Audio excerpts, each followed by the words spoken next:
Friday Night Lights. Here's Sports Director Josh Copley.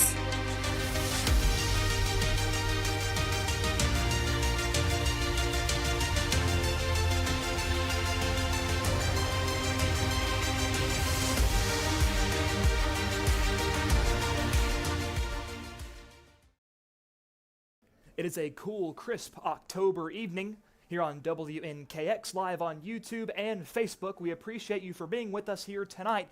And the Hickman County Bulldogs are on the road in Spring Hill, where your Hickman County Bulldogs will take on the Battle Creek Grizzlies. Now, as some of you may know, it's a bit unorthodox here tonight, a little strange that we're here on a Thursday night as opposed to a Friday night, but as all of you were very well aware, it's Halloween tomorrow night, and we are a little less than a week removed from a fantastic Halloween parade in downtown Centerville. I had the pleasure and privilege of broadcasting that alongside my colleague Carlin Thomason. It was a great night, and if you missed it, you can go back and check it out. Any that you missed, there were some remarkable floats. And the night before the parade, we had the Hickman County versus East Hickman football game that Friday, and it was another dandy to watch those two schools go back and forth. The rivalry always provides such a great energy.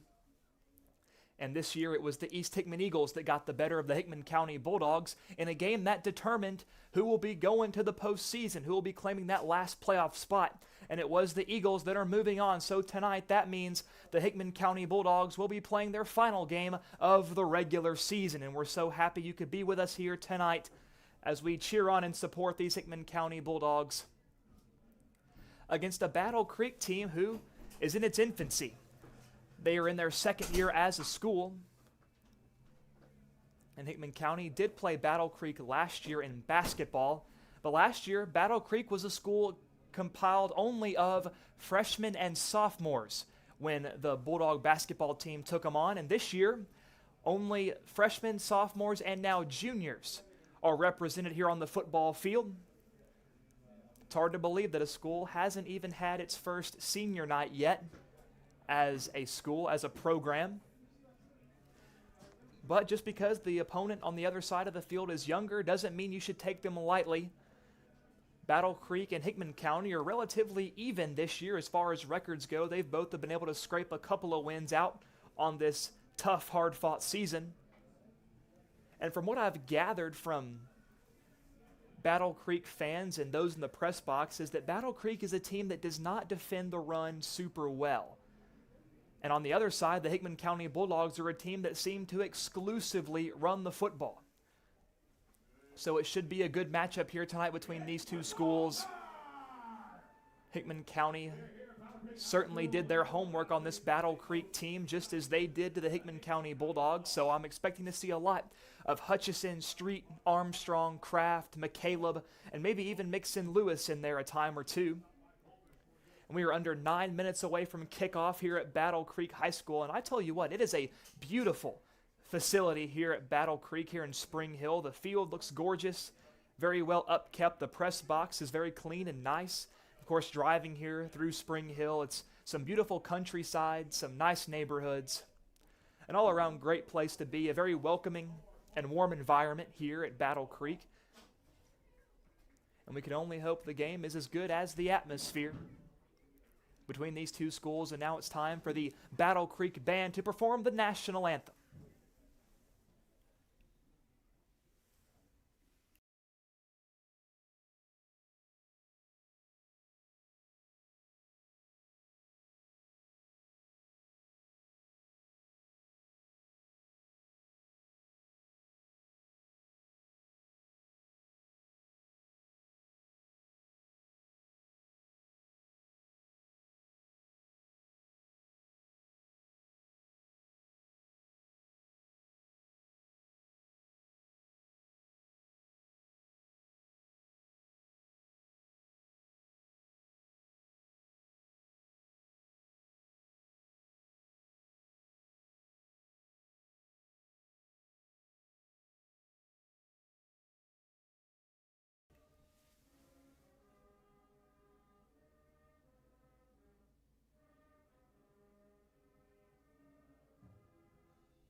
And Battle Creek, albeit a large school population-wise, it's a school that's still trying to come into their own athletically, trying to determine what their identity is. As a football team, as a basketball team, really that could apply to any athletics here at a new school such as Battle Creek. And Hickman County has also been a team trying to define their identity as well in Coach Pat Smith's first season as head coach at Hickman County High School. And Hickman County has certainly relied on that rushing attack this year, and Coach Smith was very open and honest about that at the very beginning of the year when we had the opportunity to have a sit-down conversation with him. Now, throughout the year, we have seen Hickman County try to mix in some passing plays, letting Andy Kraft roll outside the pocket to find his guys out in the flat on little out routes. And we've even seen Kraft try to go over the middle, some deep shots, but those are very few and far between, very rare. So tonight against a team that struggles against the run, I expect to see Hickman County run the ball a lot, even more so than what we might be used to. And for the moment, you may notice that I'm by myself here tonight in the booth. My broadcast colleague and student at Hickman County High School, Aiden Weber, who's done such a phenomenal job this year in his first year ever broadcasting or anything of that nature. He's done a great job, and tonight he got caught up in a bad traffic jam, and he texted me a little bit ago and said he's on his way. He's getting here as fast as he possibly can, so we're looking forward to having Aiden with us here tonight, here in just a few moments in case you've been missing the sound of his voice. And kickoff is just under 5 minutes away until the final regular season game. Of course, always one of the harder games to call because such a pleasure, such a fun time, a blast to follow these guys, a wonderful group of players has Coach Smith assembled this year, a great group of seniors as well who we will be seeing taking the field for the final time in their high school career.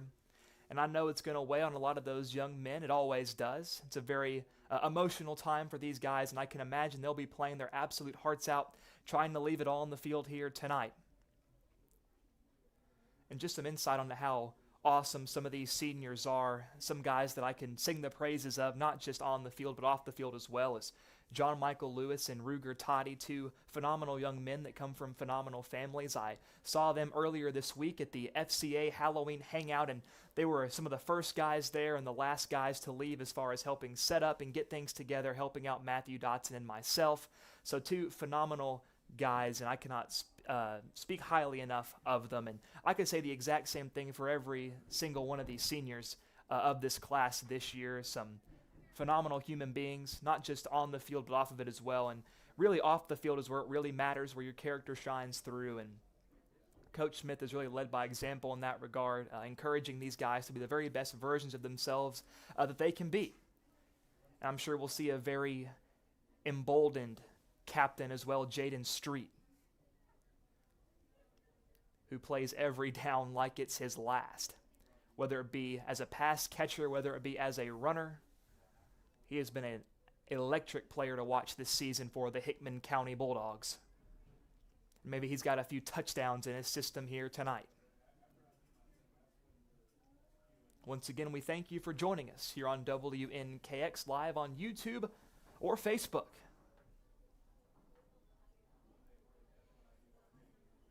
And folks, we encourage you not to be too sad if you are going to miss WNKX, because just around the corner, basketball season in just a few weeks. We are so excited for basketball season to start.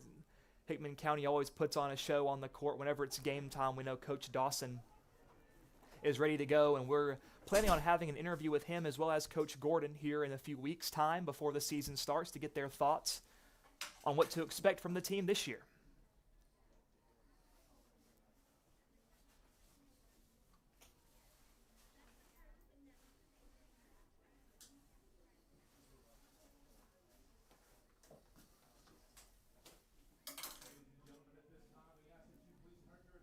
And the captains of both teams heading out to midfield.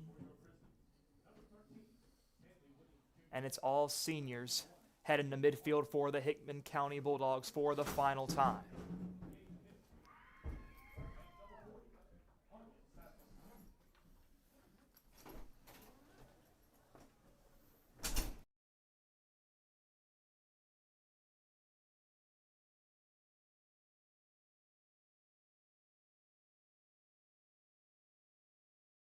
At midfield, we see John Michael Lewis, Ruger Toddy, Jaden Street, and Levi Eisenhuth are the 4 senior captains for the Bulldogs.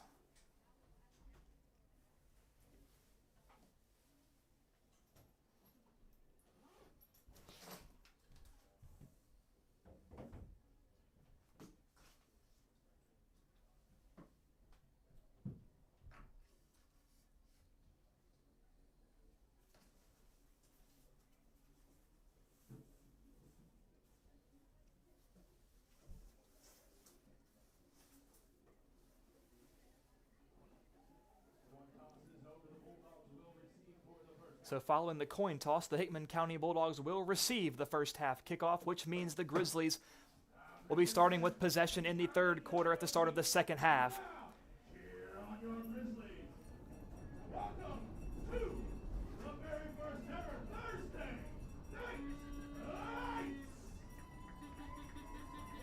And Battle Creek about to make their grand entrance here at their home stadium. Once again, they are a school in their second year as a program, as a school. And they certainly have shown great commitment to their athletics, given their facilities that we've noticed as we've taken a trip down to Spring Hill, and the fans have shown up and shown out, and I'm sure we're going to see some more Hickman County fans pile in as well, rooting on these young guys one final time before the off season and before the rigorous game planning in the off season to plan for next year.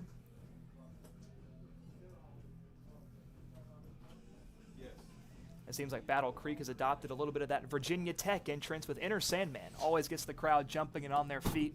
The student section packed for the Grizzlies here tonight.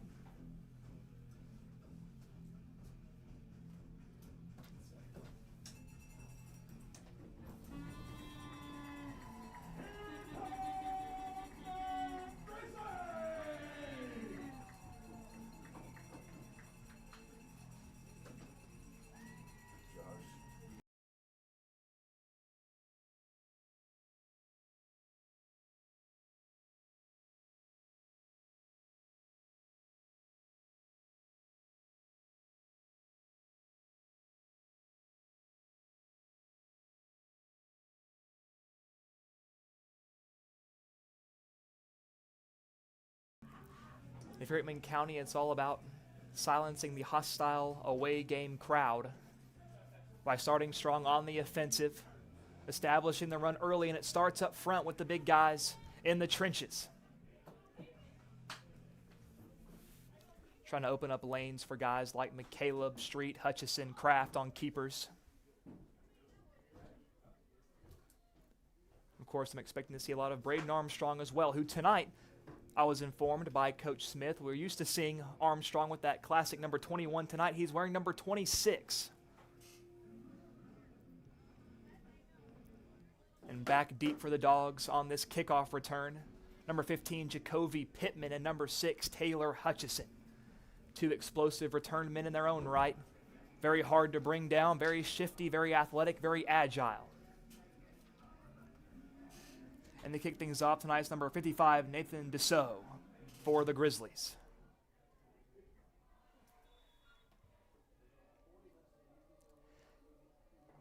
And away we go. It's time for Thursday Night Lights. Here in Spring Hill, Tennessee, return by Hutchison. Takes it, 25-30. 35, finds a seam, breaks free. It's a foot race. Hutchison, 30, 25, 20, and he's going to take it all the way to the house. No flags. Touchdown, Bulldogs, no flags. What a way to start. Hickman County setting the tone early. And who else but number 6?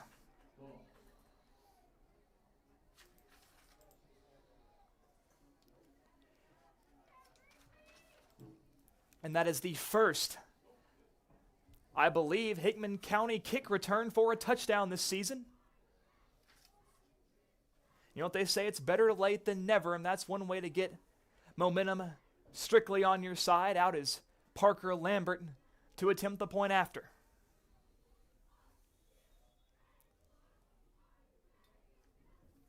Snap looks good. Hold looks good. The kick is up. And it's right down the middle. So Lambert tacks on the PAT. Hickman County now leads 7-0 after only 12 seconds of game time.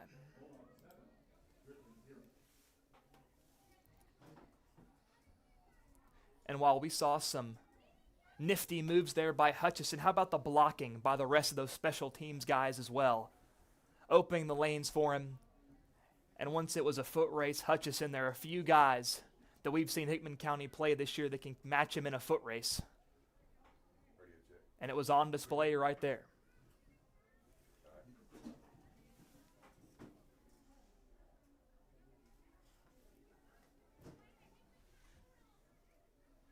So to start this football game, it was all treats and no tricks thus far for the Hickman County team. Now it's Lambert set to kick things away. And it is a chilly night.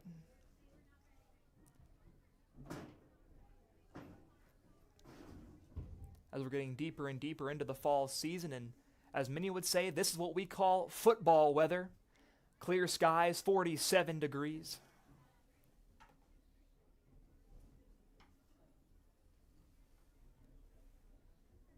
And there's a delay here in setting the ball on the tee. Now the official gives way to Lambert. And now it's time to see what the Hickman County defense can do. Now Battle Creek obviously hoping to replicate the return touchdown we just saw. And Lambert's kick is a short one. They attempted the onside kick, but it's fallen on and recovered by the Grizzlies.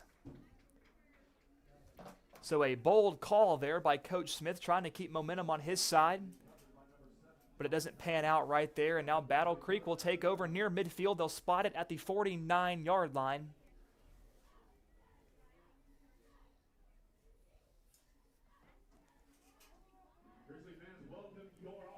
And Battle Creek, their offense is led by number 10, Colton Barba, the starting quarterback. Barba going to start in the gun, running back to his right. They spread the field, 3 receivers to the right, 1 to the left.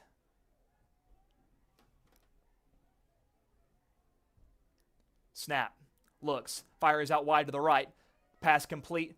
Waiting for a block to open up, finds a little bit of room and gets wrangled down at the 45 into Hickman County territory. It was number 13, Stanley Williams Jr. on the reception. It's a 7-yard gain for the Grizzlies right out the gate. They'll spot him down at the 44. Trying these quick hitters to get Barba comfortable in this football game, already playing from behind. Again, they spread the field, 2 right, 2 left. Barba in the gun. Snap. Wants to pass. Pressure coming. Escapes. Pump fakes, tucks it, and runs it. And he's hit, but he stays on his feet and inbounds. Didn't knock him down. And he's going to get the first down. That was a tough run there by Barba. Looked like it was number 26, Braden Armstrong, ready to rock him. But the Grizzly QB hangs in there and moves the chains down to the 38-yard line.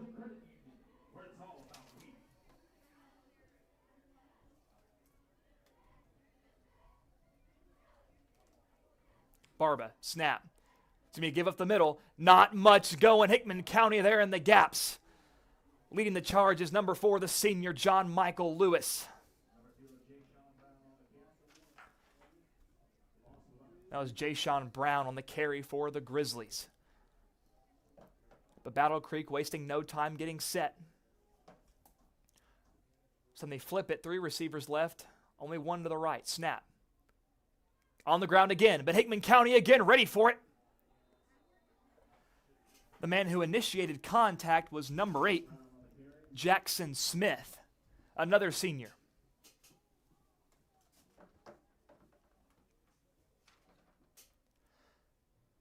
So a couple of run plays going backwards set up a 3rd down and 12 for this Battle Creek offense, and the Bulldogs with a chance to get off the field and give their offense a crack at it. Barba in the gun. Obvious passing situation. Wants to throw. Bulldogs in the house, and he's snowed under at the 50. Number 1, Austin Blystad, dropping him in the backfield. And it'll be a 4th and a long ways. No pun intended. Hickman County sent the dogs on that play. And it's going to pay dividends. And it looks like Barba's staying on the field. So a 4th down and 22, and they're keeping the offense out there, and they're going to run a play. No, he's not. Fires it deep, one-on-one, has a man. Did he drag his toes? And they call it a catch. And Stanley Williams Jr., what a play. Down the sideline, and it's times like this you wish you had replay technology. But that was an incredible effort and a gutsy decision to go for it on 4th and 22. Now all of a sudden, back in business, motions Brown at the backfield. Fires out right, Williams has a blocker, gets around the edge, and he's in for a touchdown. So Battle Creek makes the most out of their 4th down conversion. And we are a point after away from being knotted up here in the first quarter.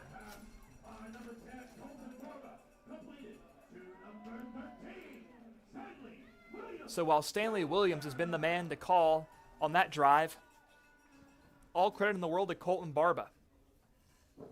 Quarterback who took a hit from Armstrong, then got sacked by Blystad, but hung right in there on 4th and 22, delivered a dime, dropped it into the bucket when they needed it most on that possession, and a play or so later, it turns into 6 points.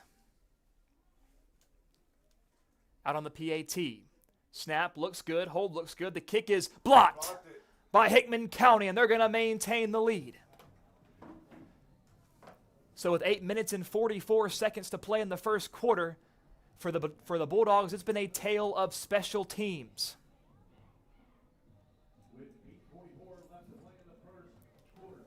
And that's where it all starts. People tend to overlook the value of special teams, but if you remember, in the NFL in the early 2010s, the San Diego Chargers at the time had the #1 ranked offense and defense, but they were dead last in special teams, and that was enough for them to miss the playoffs, even with the #1 offense and defense. So, with that being said, we cannot put enough emphasis on special teams play, and that goes for any level. Clearly, it's on display here tonight.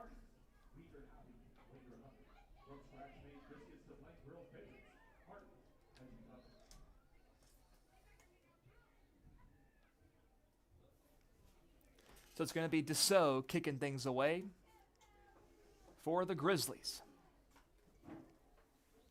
The Bulldogs, they would love another return here, but at the very least hoping for some good field position for their offense's first drive of the game. As we overlook here on the other side of the Hickman County fan base, cars still filing in here tonight.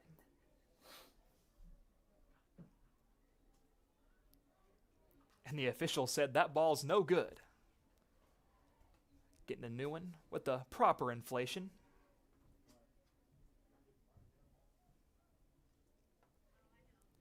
On cold nights like tonight, chillier nights I should say, the air in the football is of utmost importance.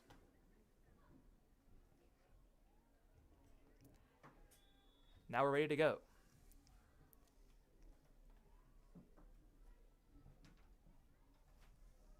And Dussault sends it away into the chilly air. Fielded by Pittman inside the 15. At the 20.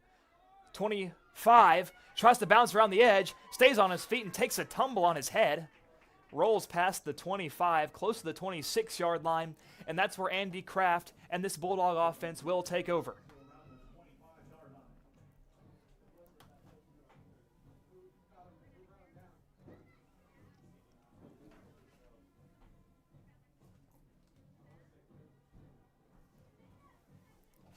Hickman County having to recover off a tough loss last week to the East Hickman Eagles with their offense. Couldn't really get much going.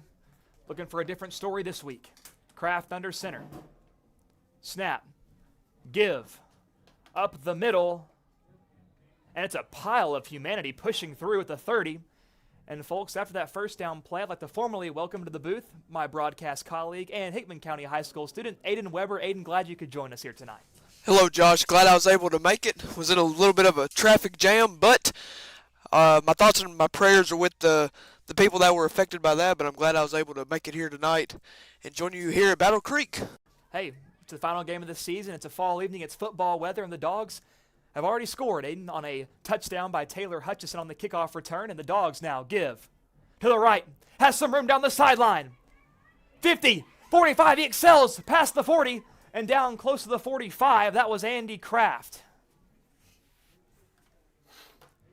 They'll say he went out of bounds at the 37-yard line into Grizzly territory.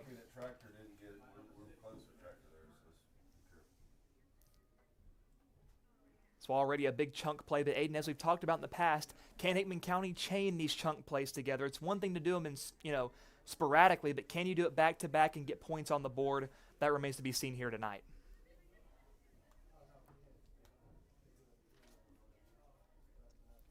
Snap. Armstrong takes the snap, gives up the middle. And that's to McCaleb. Gets about 3 yards on the play. Second down and 7. So tonight, Aiden, we're seeing Braden Armstrong taking the snaps and Kraft playing a role more so like a running back, which we know he does extremely well.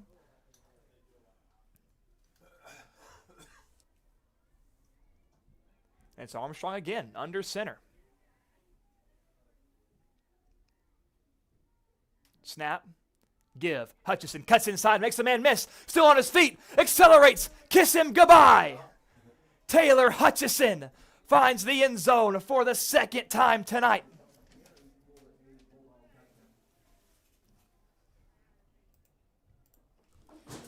And Josh, beautiful play right there by Taylor Hutchison. I mean, as you talked about earlier with those chunk plays, if Hickman County can keep on doing that, they executed it greatly right there. Well, and something you missed at the start of the broadcast is that we were talking about Battle Creek's run defense has not been very strong this year, and that's what I was talking about with a lot of the guys in the press box here for Battle Creek. They said that's their one weakness they've had this year. And Hickman County, of course, a run-heavy team looking to exploit that weakness here tonight. And the PAT, the snap is bobbled, so no attempt there. So it'll stay 13-6, Dogs lead. We have 6 minutes and 52 seconds left to play in the first quarter, and Aiden, I think we're going to have ourselves an exciting football game on hand if this continues. It seems like it, Josh. I mean, I just got here, and I'm just fired up. I mean,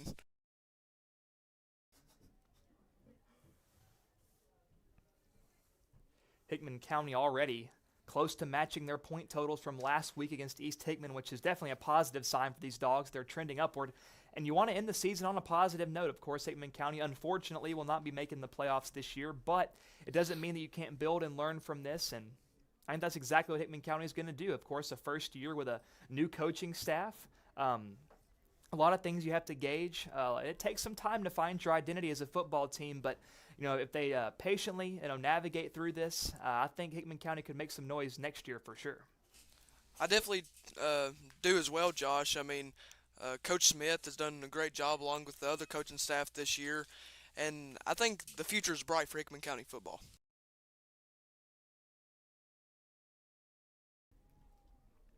And Aiden, I'm not sure if you knew this or not because we talked about it earlier, but Battle Creek does not have a senior class this year. They were only in their second year as a school, and last year when you all played them in basketball, they only had a freshman and sophomore class. So a very young school here, but not to take anything away, a talented bunch. And the kickoff by Lambert goes through the end zone for a touchback. And Aiden, it's just us here tonight. I appreciate you taking over the camera duties for us. No problem, Josh. I've had a phenomenal time this season. Hey, you've been wearing many hats.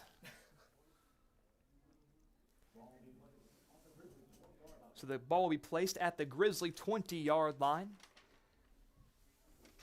This is where Colton Barba and the rest of the offense will take over. It was Barba and Williams Jr. picking apart the Dog defense. And the play of the drive, last drive for Battle Creek, was that 4th and 22 conversion. Barba in the gun motions his man left to right. Snap. It's a pop pass. But he's wrapped up and taken down. That was number 4, John Michael Lewis, the senior captain, who has been all over the place tonight defensively. That touch pass was given to number 5, Chris Lemming. And that'll go backwards for a loss of 4. Second down and 14, ball at the 16. Under 6.5 minutes to go in the first quarter. Barba snap, give up the middle. Finds a lane. Wefting and weaving his way through tacklers and goes down just past the 20, close to the 21-yard line.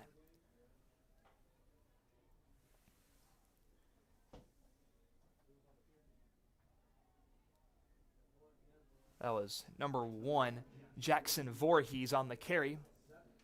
Makes up some of that lost yardage, sets up a 3rd down and 8. And Aiden Voorhees, a pretty good name to have around this Halloween season. And it's a 3rd down run up the middle. Has some room. Still on his feet. Close to the sticks. Might be a yard or so short. Ball spotted at the 29-yard line. That was Voorhees again on the carry. Cutting and slashing his way through tacklers. And if they were going to go for it, 4th and 22, I wouldn't be surprised to see the offense stay out here on a 4th and short. It's about a yard to go to move the sticks. And I believe there was a sideline issue, warning issued to Battle Creek. So they are going to stay out there. They're 1 for 1 on 4th down conversions. But if they fail to get it here, they give Hickman County golden field position. And Barba's going to be in the gun. Hickman County showing pressure. Snap up the middle. Here come the dogs. Fires over the middle. Incomplete. And flags fly. And unfortunately, Aiden, we saw that from up here. Initiated contact a little bit too early. And really, when he didn't need to, the ball sailing a little bit too high. An unfortunate mistake for the Hickman County Bulldogs on what could have been a turnover on downs. But you got to look past it, keep your head up, and go attack on this 1st down play by Battle Creek. And that's going to give them a lot of yardage on that pass interference call. They'll put it at the 44-yard line, still in their own territory.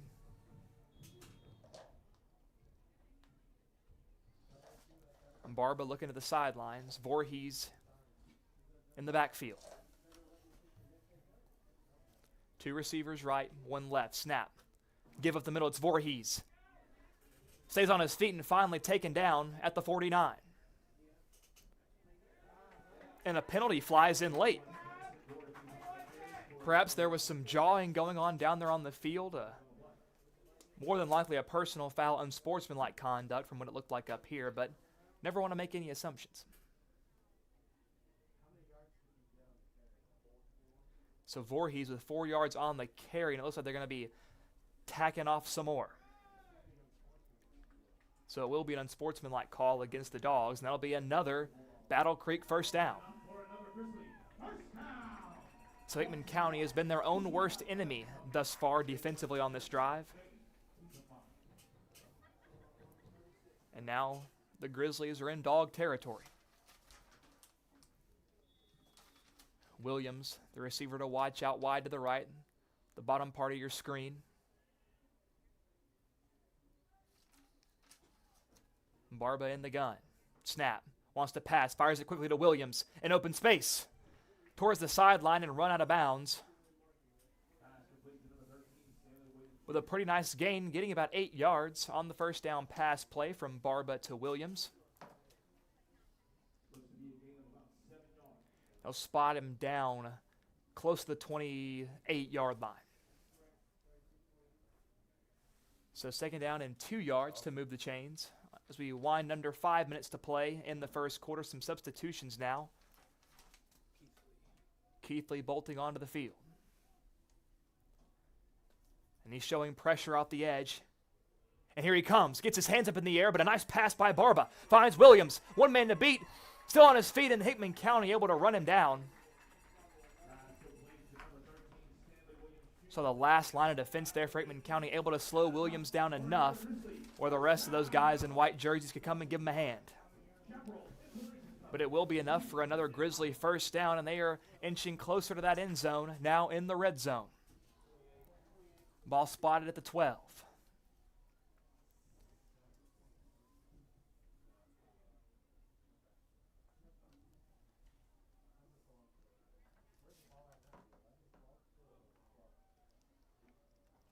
Barba getting the play from the sideline, relaying it to his offensive lineman. Snap. Give up the middle. It's Voorhees. Still on his feet. Looked like he was met at the line of scrimmage, but finds a way to get through. That's a pretty decent carry of about 6 yards after what looked like he wasn't going to get much. Now Battle Creek hurrying again to the line. Looking to keep the ball rolling. 2 receivers left, 1 right. Voorhees in the backfield flanking Barba. Snap. Keeps on the ground. Voorhees stays on his feet. And he finds his way to the goal line, and that's a touchdown, Grizzlies.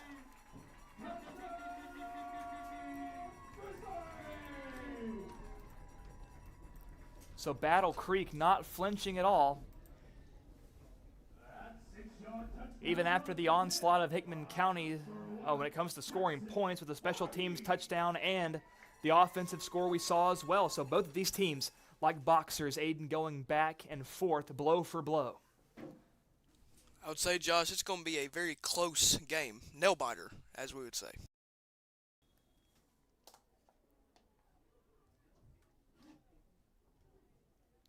Point after attempt was blocked last time by the Dogs. Snap looks good. Hold looks good. The kick is up. It's a low one, but it's through all the same. So Battle Creek ties it up at 13 all.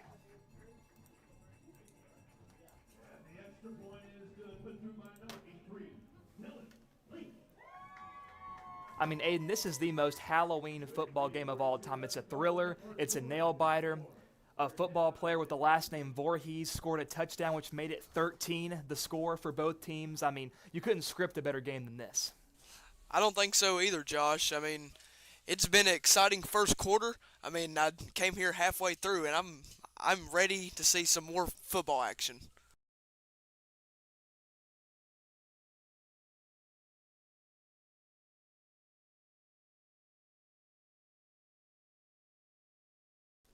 .342 left to play in the first quarter. 13 all your score. And if you're watching this via YouTube here tonight, if you haven't already, we encourage you to subscribe to the channel, as we're trying to grow the radio station so we can make these viewing experiences even better for all those at home trying to keep up with Hickman County sports.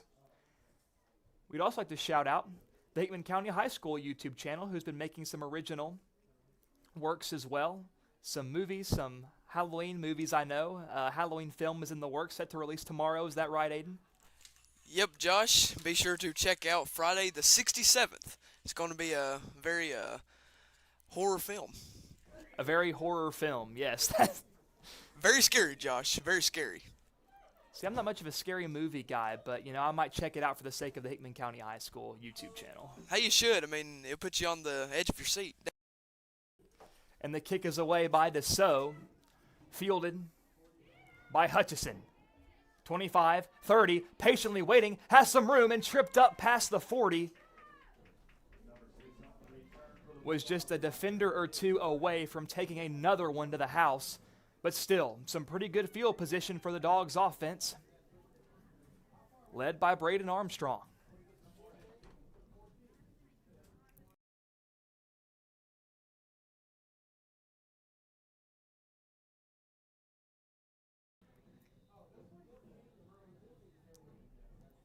Armstrong going to be under center. Snap. It's going to be a give. That's McCaleb plowing his way forward past midfield, close to a first down, but there is a penalty marker down. And Aiden, as we know, when we see a flag fly in the backfield, more likely than not, it's a hold, but not. Yeah, it's 50. That was 50. But not this time. Looks like they're initiating or calling a chop block. And that is the call. No. It's called against Battle Creek.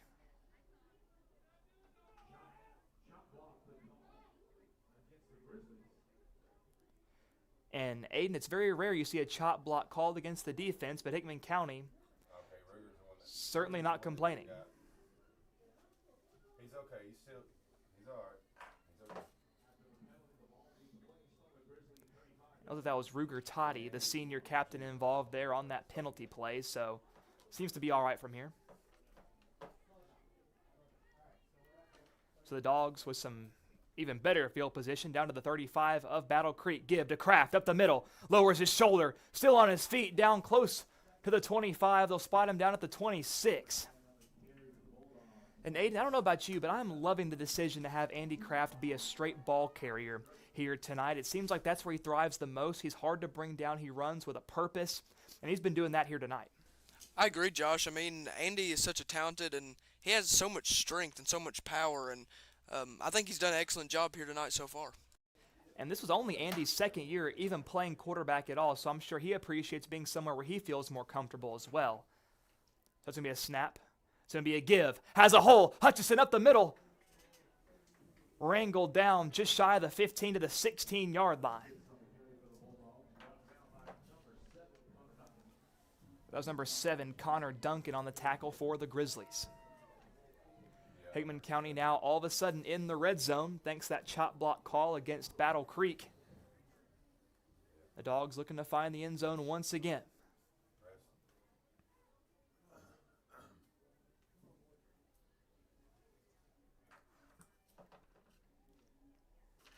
Send a receiver out wide to the left. Snap. Give right. It's Street. Cuts up field, lowers his shoulder, but not much going for Street. He gets maybe a yard, maybe back to the line of scrimmage.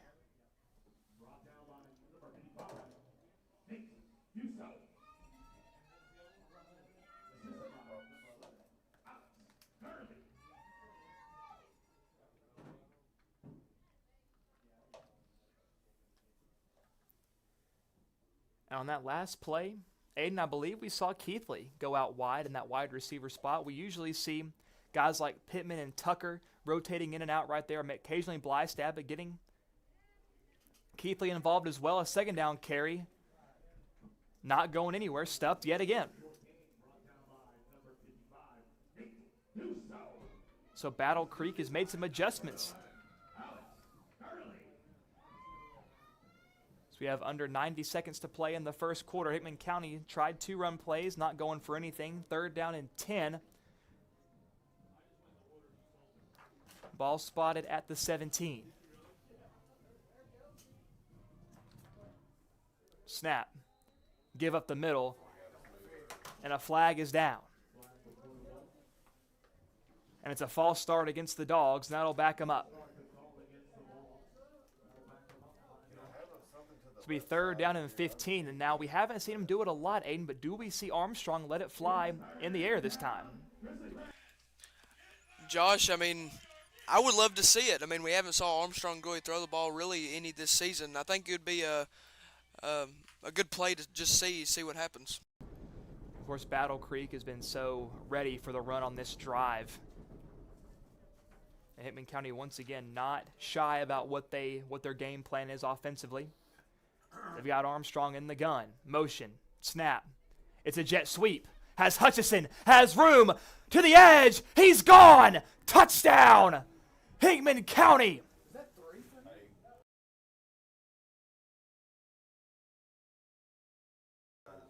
So how about that? 3rd down and 15. The Dogs keep it on the ground.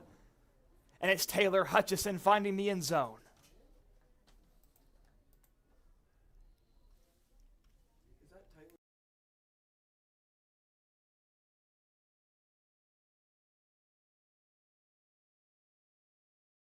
So, ladies and gentlemen, if you had Taylor Hutchison on your fantasy team, he would be getting you some outrageous point numbers right now. A kick return touchdown and a couple of touchdowns on the ground. And Parker Lambert's PAT is right down the middle. Your score, Hickman County 20, Battle Creek 13. So, Aiden, we know the Dogs can score, but now it's up to the defense to prove that they can do their job as well and stop this Battle Creek offense, to stop Barba, to stop Williams Jr. But so far they haven't been able to do it. Now, on that first drive, we saw Hickman County force a 4th and 22, but even still, an incredible play from Barba to Williams Jr. They found a way to convert that. So Hickman County has been close a couple of times to getting off the field defensively, but they just haven't been able to find that breakthrough yet. Yeah, Josh, I mean, we've talked about momentum all season long, so hopefully the Dogs can put the momentum that they got offensively into the defensive team. Well, and right now, Aiden, it seems like the deciding factor of this game will be who makes that first mistake offensively, who makes that critical turnover, which defense can step up and make a play to force a takeaway. But neither offense has blinked thus far, and with 31 seconds left to play in the first quarter, we probably won't see too many more plays until we go to our first commercial break of the evening.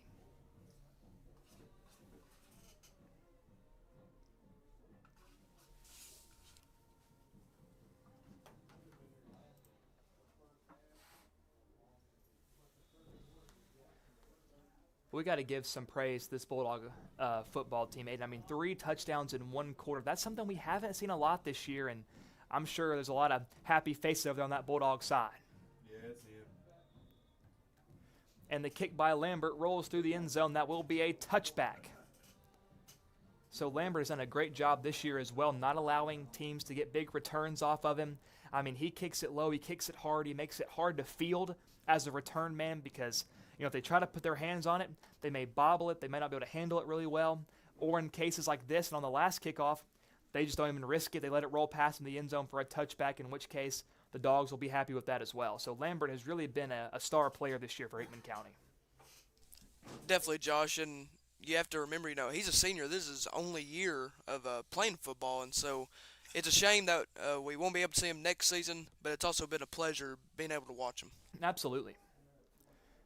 So Barba again, looking to lead this Battle Creek offense, now trailing by 7.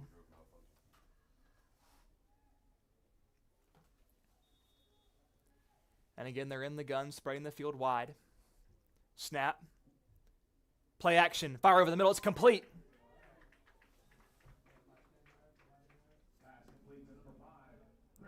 The pass was caught by number 5, Chris Lemming, over the middle of the field. And that was a great pass by Barba. And that'll move the chains for Battle Creek.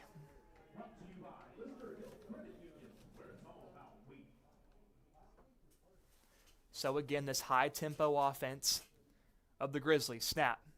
Give up the middle. Finds a lane. And he'll get about 6. So some chunk plays in succession. Not bad yardage for Battle Creek.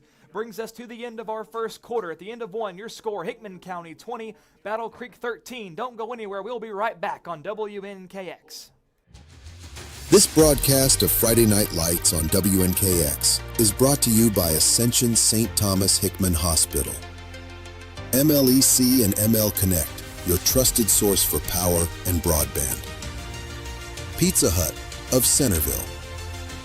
McDonald Funeral Home and the McDonald Family, Heritage Bank and Trust, and Three Rivers Community Health Group in Lyles. We appreciate these trusted local businesses for making. We will return in just a moment.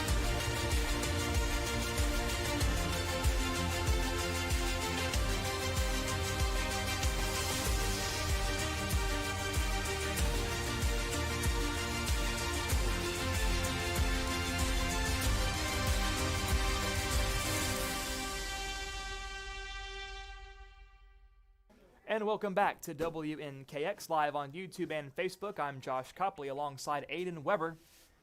And thus far, it's been a back-and-forth effort. Dogs currently lead 20-13 over Battle Creek, but the Grizzlies are on the march. 2nd down and 4 to start the second quarter. Snap. Play action. Fires over the middle. Batted down by Kraft. Almost an interception. He undercut it. I'm not sure if Kraft even knew he had the ball hit him in his stomach or in his chest. It looked like he was content with just batting that ball down, but the throw a little bit behind, almost a big interception for the Dogs, but it still forces a 3rd down and medium. And Hickman County with yet another chance to get off the field, but you got to think Battle Creek probably going to go for it on 4th again if they don't get it here. They got 3 receivers loaded up to the left side. Snap. Passing again over the middle. Had a man open, but threw it behind him. Was looking for Lemming over the middle. We saw that connection earlier in the drive, that slant route over the middle, connected for a 1st down. This time falls incomplete. 4th down and 4. And Hickman County has been doing such a great job at getting pressure on Barba. When he delivered that beautiful pass down the sideline in the first quarter, it's because he had all the time in the world to throw it. But when he's been under pressure, he's looked a little shaky.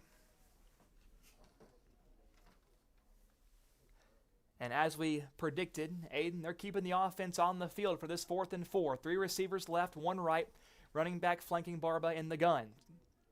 Tries to get him behind a draw off sides. Now he snaps it. Looks to throw, fires. Incomplete. In and out of the hands of Devin Green. And that was a great throw by Barba, but in this cooler weather, those hands can get a little numb on you, and it's hard to make those catches.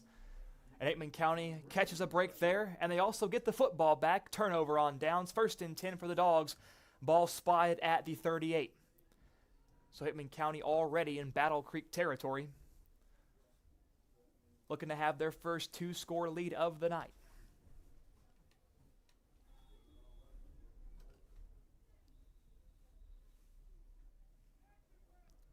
We have an official stoppage here.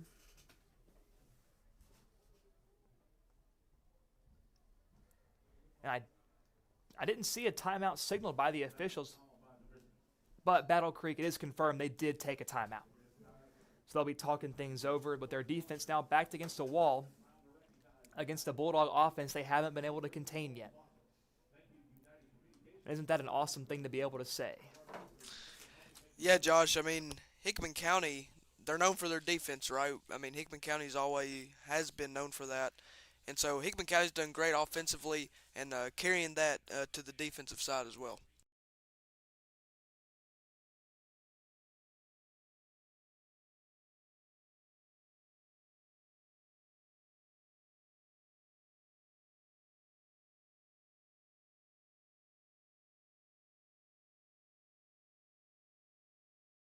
So with 11 minutes and 47 seconds left in the first half, both teams back out on the field after the Battle Creek timeout.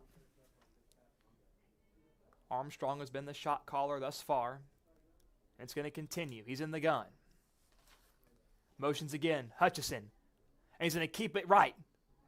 Some nice moves by Armstrong. Gets thrown down at the 35, but flags fly, and we heard some of the Battle Creek faithful yelling for a hold, and it looks like they're going to get it.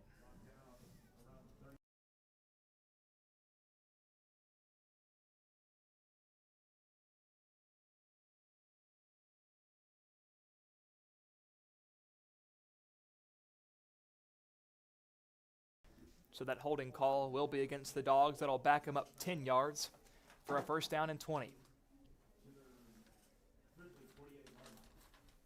So still in Grizzly territory, now at the 48.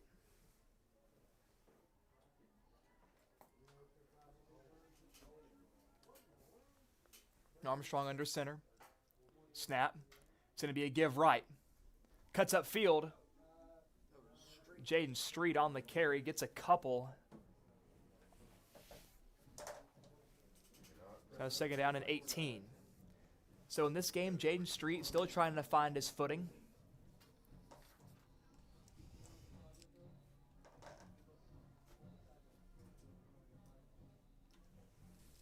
And Josh, with these seniors, I mean, Hickman County's not going to the playoffs, so this game is really a big deal. I mean, it's their last Hickman County football game that they'll be able to play in. Well, and that's something we touched on a little bit at the start of the broadcast, Aiden, is that it's an emotional night for these Hickman County Bulldogs, and they're going to give it all they got. Snap. Wants to pass Armstrong, but just tucks it. Saw a lot of daylight in front of him. And he's going to go inside the 35, still on his feet, down to the 30, and finally down and out of bounds. Close to the 1st down marker. So he's going to be about a yard or two shy of the chains. That was a very good read. But what a play by Armstrong. It looked like he was initially going to throw the ball, but it took him no time at all to see the defense, that he had all that room in front of him. Didn't think twice to tuck the ball and take off with it. So a very heads-up play by the sophomore. And we've seen all season, Josh, with Armstrong, his acceleration, his quick first step. So 3rd and short. Under center, snap. Give them to Caleb. Plows through. A hole opens up, and it's going to be a 1st down and then some. Close to the 20-yard line. And that was some great blocking up front. A great job by McCaleb to see those holes open up as well. So it results in a Bulldog 1st down, a chain mover. And Street jogging off, subbing out. We see Lewis and Armstrong trotting into the huddle.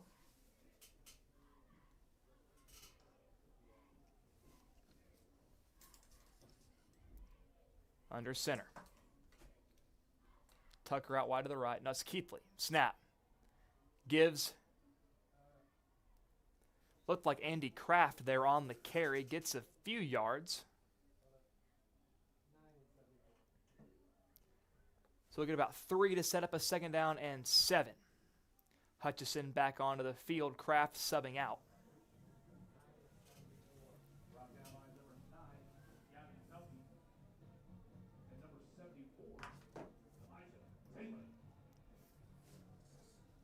So we've seen Keithley line up at receiver a few times already tonight, and he does so yet again. The lone man out to the left.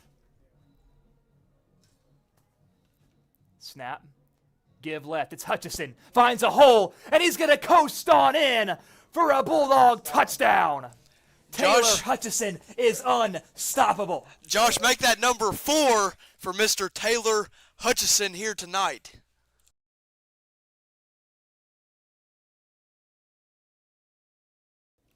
And I got to talk to Hutchison a little bit earlier this week at the FCA event, and he said, I was talking to him about basketball and how excited was he for that, but tonight he's saying, we got a football game to play first before we worry about all that. Definitely, Josh, and we've seen Hutchison all season just be a great player, and awesome play by him. And the kick is up, and it's right down the middle again. Parker Lambert adds the PAT with some Battle Creek blockers bearing down on him. But Lambert is as cool as a cucumber, as they say. So 23-13, Dogs up on the Grizzlies on the road with 8 minutes and 48 seconds left to play in the first half.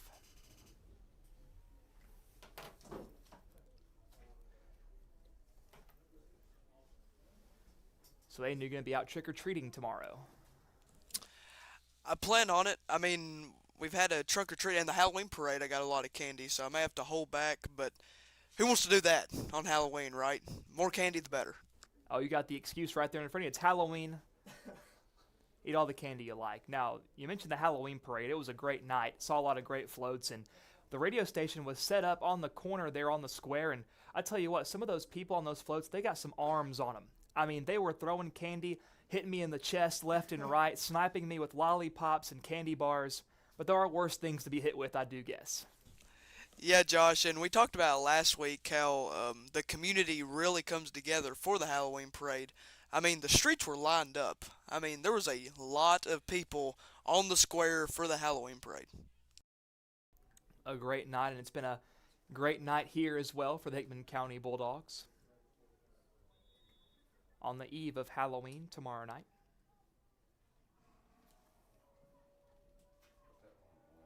Lambert to kick things away. And it's another low kick, a missile, screaming towards the sideline, and it rolls out of bounds. It'll be a free kick out of bounds penalty on the Bulldogs.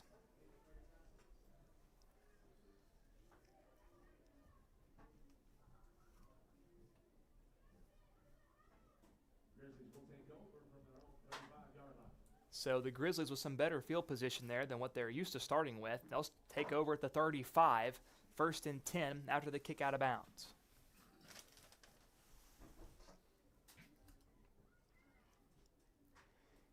And Aiden, trying to go inside the mind of these Battle Creek coaches, the play callers, when you see on the other side your defense is unable to stop the opposing team's offense, it really puts that sense of urgency in you. Like, you have to score every single time. Maybe some added pressure. Like, you can't make any mistakes if you want to stay in this ball game. So I wonder if that'll have any added effect on how this offense plays. Yeah, Josh, but one thing they just have to watch is not getting too overhyped, I guess, and making the right play. Oh, and Barba takes a shot. The throw. Looking to the right side. Number 5, Lemming again. Yeah, Andy was really He's been their number 1 target other than Williams Jr. On these last 2 drives, he has been the main target. And Kraft was bearing down on Barba, almost got to him in the backfield, but a nice job by the Battle Creek QB to stay composed to get that ball off, and instead of taking the sack.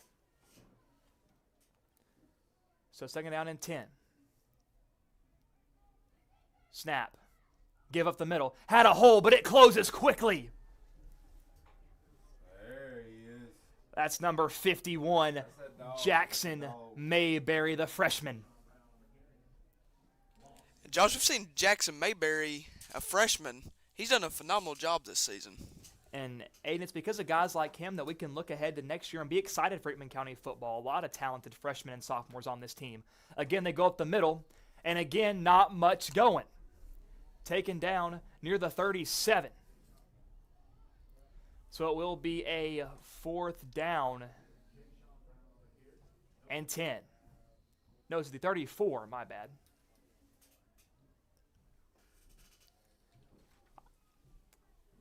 I forgot to mention, Aiden, that pass where Kraft almost got the sack, it did go out of bounds behind the line of scrimmage. So it was a fumble technically, so they did lose yards on that play. So now 4th down and 11. Now DeSoe looking to punt for Battle Creek. It's a good snap. Bulldogs bringing the heat. Doesn't get there. It's a pretty decent kick. Kicks up at the 37 and pretty much dies right there. So Hickman County will take over at the 35.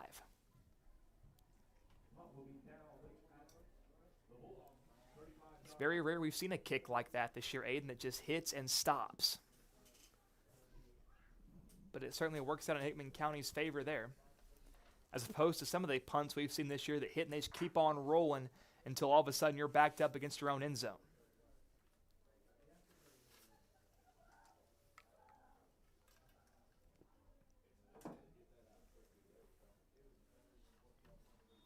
So the Dogs looking to keep the ball rolling. 7:25 to play in the first half.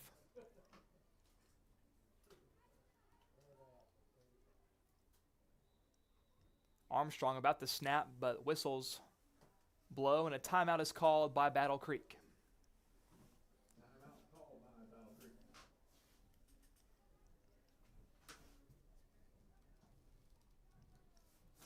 You know, Aiden, I know it's a big holiday, but I wish one of these days we would play a game or have a sporting event on Halloween, so that way I can feel a little bit better about dressing up in a costume to the press box for one of these games. I would love to do it. It's a dream of mine, but we haven't had the chance yet. Now, for Christmas, around the holiday season, I got to wear, you have to dress up a little bit nicer, wear some Christmas sweaters, have a fun time, but being able to wear something just absolutely outrageous for Halloween would definitely be something to remember. I mean, Josh, it's Halloween Eve. I mean, you could have wore your costume tonight. Be the one standing out. Aiden, but you got to remember, I'm also trying to convince the people at the gate that I am with the radio station. So if they see some guy coming in wearing whatever, I have a hard time convincing them to let me in for free. So,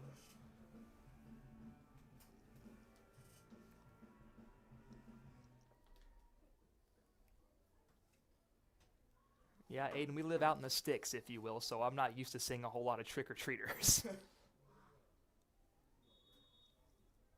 Maybe some wildlife that wants some candy, but typically not wise to feed them that.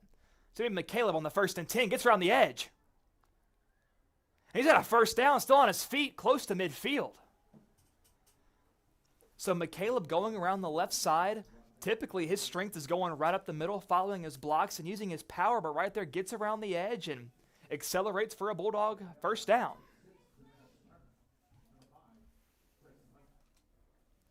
They'll spot him down at the 49, still in their own territory.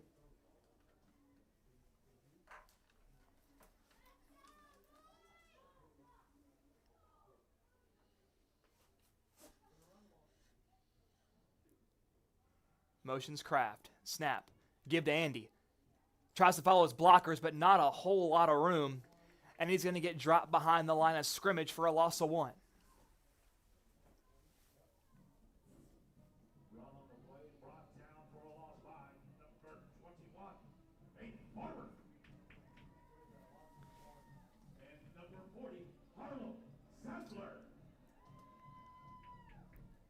There's Barber there on the tackle, not to be confused with Barba, the quarterback.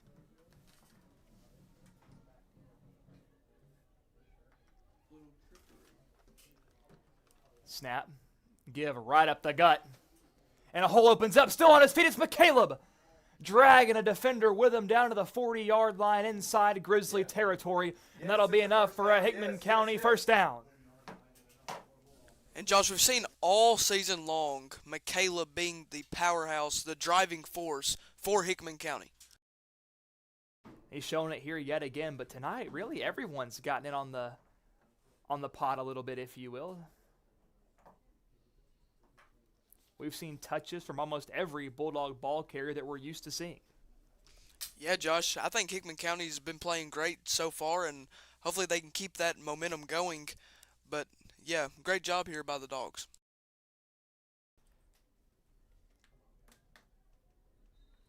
God dang it.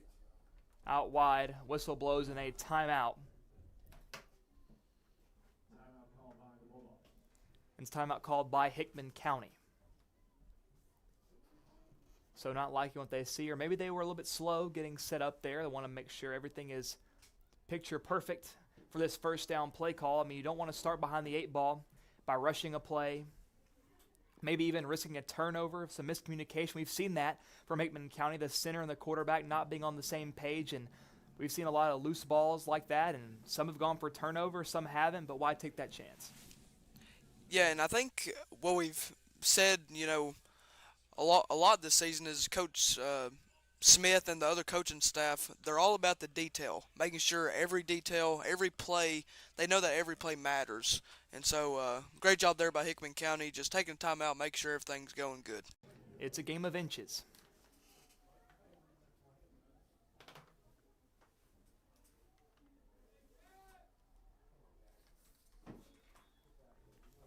First and 10. Snap. Give to Kraft. Goes left, and he lost the ball. And it's a dog pile. Not sure who got it. Battle Creek thinks they have it, and they come out with the ball. And the officials will say Grizzly ball. So Hickman County thus far has done a good job of playing clean football. They've amounted this 2-score lead. And we said earlier, it's a matter of which defense gets that big takeaway. But so far, I'd say it's even. Hickman County has forced Battle Creek to punt a couple of times. Now Battle Creek forces the first turnover against the Bulldogs. And Hickman County hasn't punted, hasn't turned it over up to this point. So right now it's still in favor of Hickman County. But if you're the Bulldogs, you don't want to get lulled into a false sense of security. With the 2-score lead, you got to keep the pressure going on the team. Barba snaps, wants to throw, fires out to the left, complete, has a convoy near midfield, and finally taken down at the 49. I think he might have rolled over to the 48. Now it's Gavin Pelkey on the reception for the Grizzlies. That will be enough to move the chains.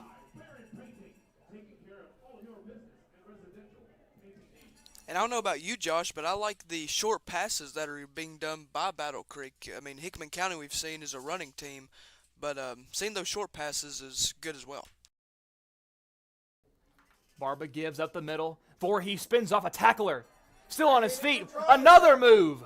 And taken down inside the 35.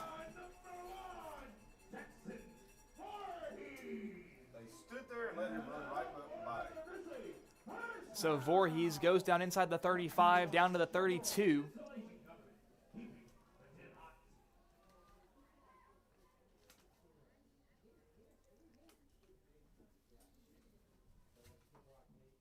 So now the Grizzlies in business, trying to capitalize on the momentum their defense got them.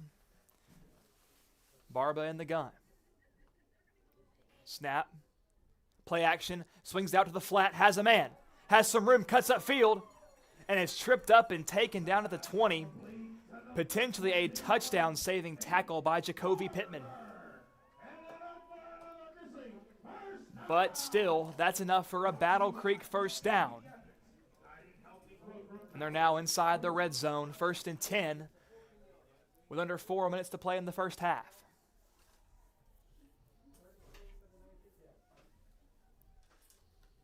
Motion, snap. It's a pop pass. Hickman County had it red, but he's still on his feet. They couldn't bring him down. And he's still up inside the 10.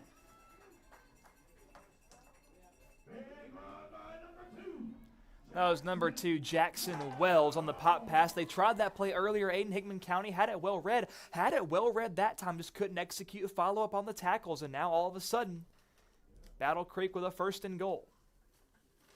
If they do spot him with a first down, which I believe they will.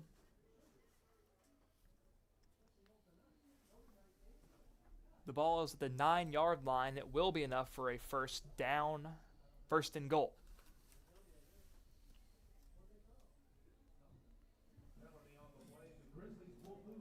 And there was a penalty called. Didn't see one come out against the Hickman County Bulldogs. It'll move them up to the 5-yard line, first and goal.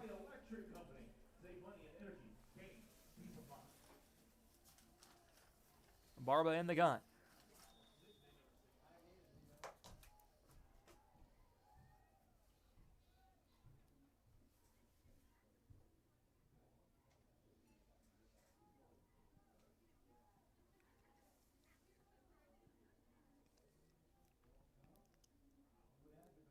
Snap. Give. Hickman County was ready for it, but still on his feet churning past the line of scrimmage. Voorhees got a yard or two, and it looked like he really shouldn't have. And that's been one of the strengths of this Battle Creek offense. They don't give up on a play. So under 3 minutes to play in the first half. Battle Creek hurrying to the line. Once again, they spread the field. 3 receivers right. Barba in the gun. Snap. They give it again. And they're pushing forward into the end zone. The officials signal touchdown, but a flag flies in before.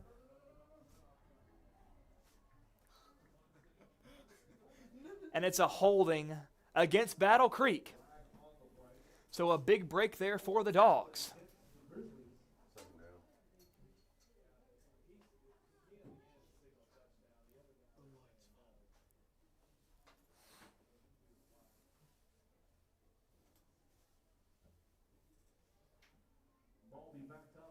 And holding penalties are absolute backbreakers for an offense. What looked like a touchdown now turns into a second and goal from the 14.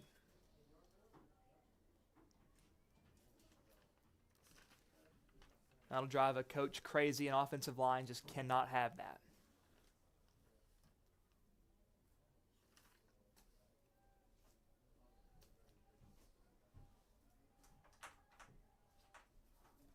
Barba snaps, wants to throw, fires out to the right on a little out route, caught, and he is punished immediately.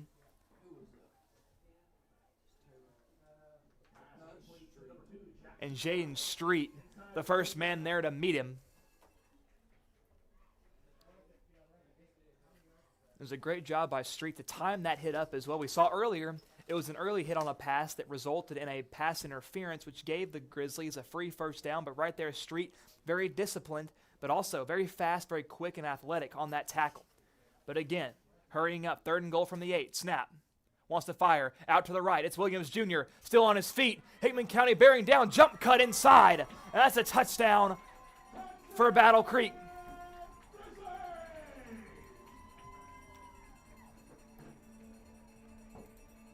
So we saw those lights go off a few seconds ago. A little bit too soon, but now the celebration can begin as Battle Creek finds the end zone. It's now an 8-point game. Dogs lead 27-19 with a PAT pending. And Josh, even though you're Hickman County, I mean, you can't let up at all. I mean, they've got the touchdown on you, and so Hickman County, I guess, as you say, needs to lock in, as the newcomers would like to say. Now, we'll see Hickman County in a 2-minute drill, but first, Battle Creek going for the 2-point conversion and a lot of motion. Couldn't tell who moved first. And it's Battle Creek that jumps. So some miscommunication there, and it's going to make the PAT a bit more difficult on their kicker, and it's going to make a 2-point conversion almost not impossible, but a coach will usually shy away from attempting it if you back up 5 yards and are closer to the 10-yard line than you are the goal line. And they will bring out the kicking unit to try the point after.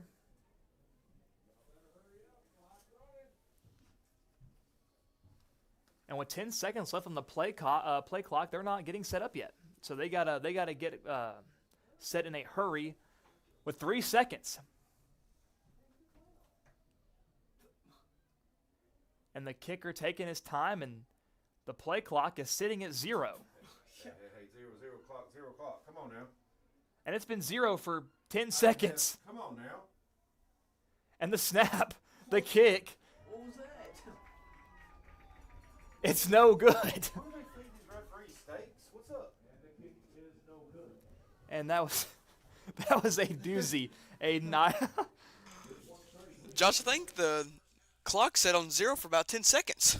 It certainly seemed that way, but Hickman County, no harm, no foul if you're the Bulldogs, as the ball went wide left anyway.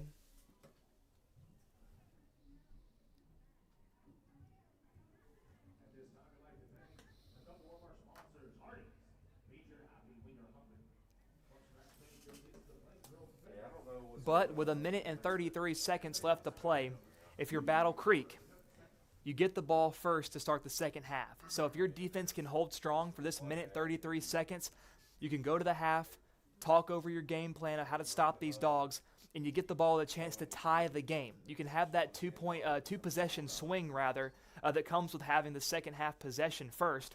But if you're the Bulldogs, you know that. You're aware that they get the ball first in the third quarter and they can go down and tie the game to even it up at 0-0 essentially to start the whole second half of play.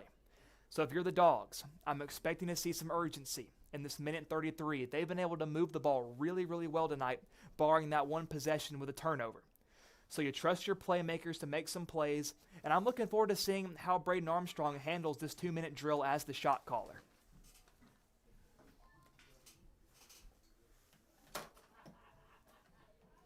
And what I don't want to see is Hickman County go into that conservative mode, just trying to play for halftime, take a lead into the half. I think right now, you know your offense has been hot. You can't stop them now. Yeah, Josh, I mean, you just have to keep feeding the hot hand and let them keep playing hard. And the kick is away. That's a tough field there by Hutchison. 15. No, it's Pittman. Pittman accelerates close to the 30-yard line. And whoever that was down. Okay.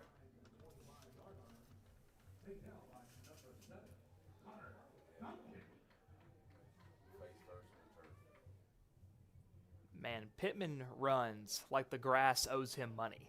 He is a fun guy to watch. He gives it his absolute all every time the ball is in his hands.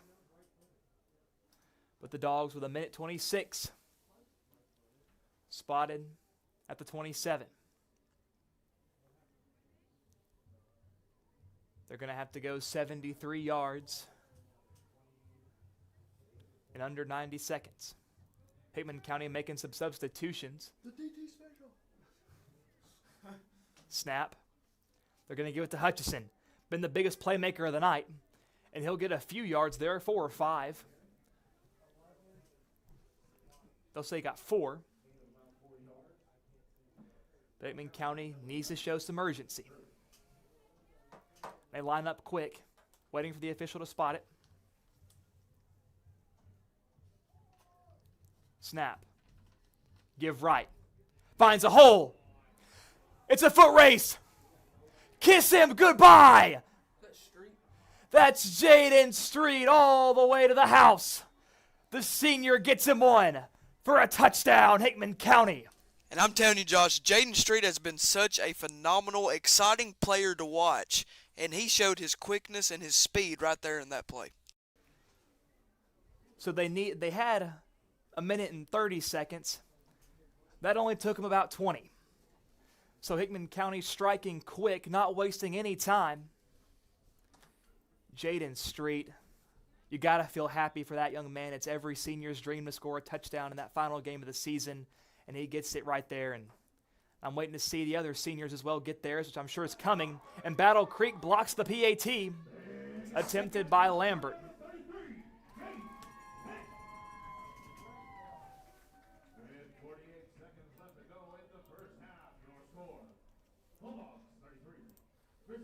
So they do block the point after, but your score, Hickman County 33, Battle Creek 19, with 48 seconds left to play in the first half. But as we know, Battle Creek also can have some big hitters as well in the passing attack. The Bulldogs can't expect that Battle Creek's going to go in here and run the clock out and go to half. The defense needs to be on their toes, ready for any type of attack, whether it be passing, rushing.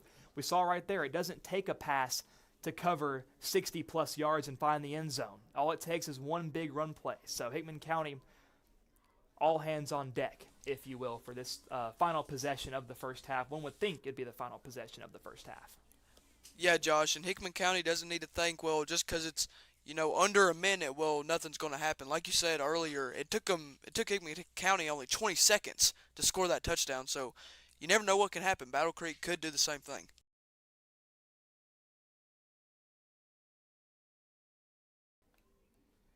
And the momentum that does for Hickman County, Battle Creek had a chance if they could stop the offense of the Dogs to go into the half and come out in the second and tie the game up. But now, once again, back to the drawing board, down 2 scores. Now the Bulldogs are now the sole owner of the momentum currently. And Lambert's kick is high, and it's deep. A beautiful kick by Lambert, fielded inside the 15. Cuts inside. He's got daylight. Lambert's the last guy there, and he's past him. And that's Williams Jr. He's going to take it all the way for a Battle Creek touchdown.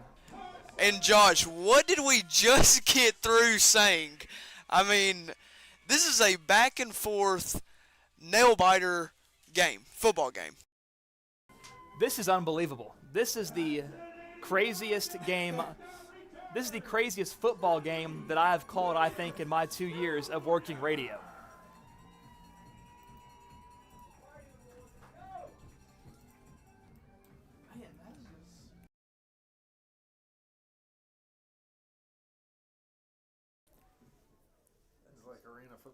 So it's an 8-point game. Battle Creek looking to make it 7. It's Dussault on the point after try.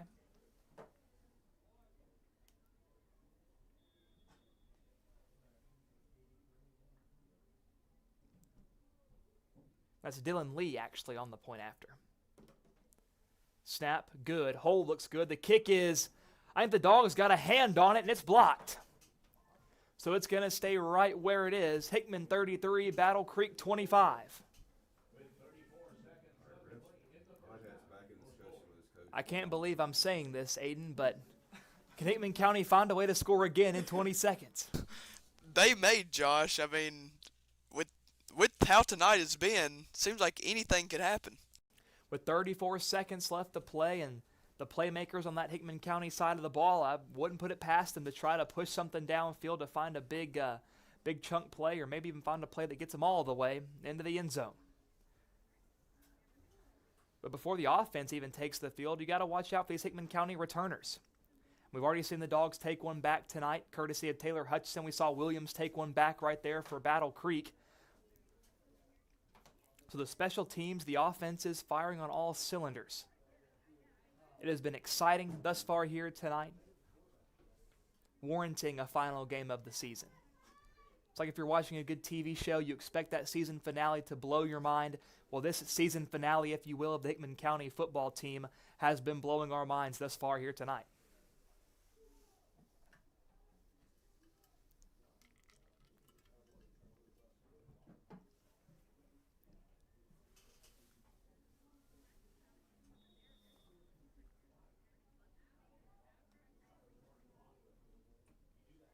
And now it's Dussault back on the field for the kickoff, but it was Lee on the point after.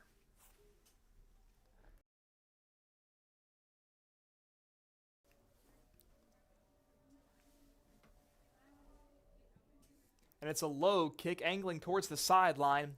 It's out. And it bounces out, and that'll be a penalty.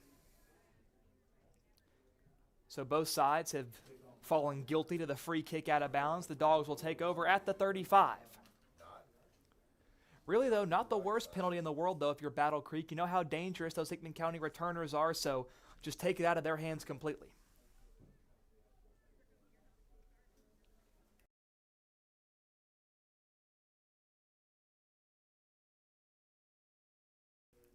So here come the Dogs again. Armstrong under center. Tucker wide to the right. Motions Hutchison. Snap. It's a sweep. Gets around the edge. Cuts up field. Now bounces out to the left side. Tries to get out of bounds, and I believe he got there. But the officials say the clock will keep rolling, and Hickman County not taking a timeout yet, and now they do.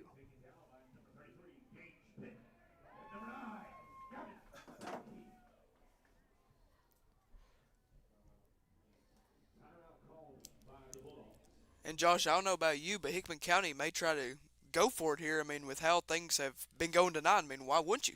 Well, I think Hickman County taking a timeout there shows just that. They want to preserve this clock to run a couple of more plays at least. And if you got to think, if Hickman County were willing to just sit on the lead they have right now, they'd just let the clock expire and jog on to the halftime huddle. But not the case here with Coach Smith.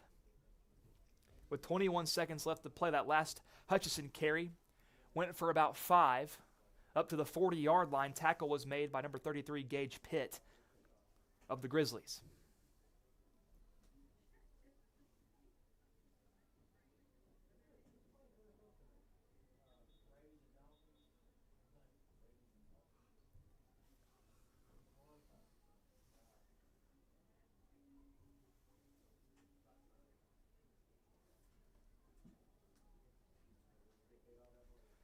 So back on the field, 2nd down and 5.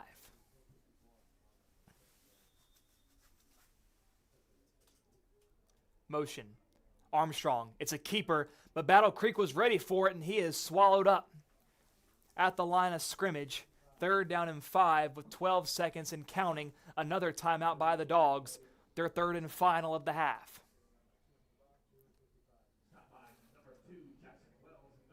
So Jackson Wells there on the tackle, the first man there for Battle Creek.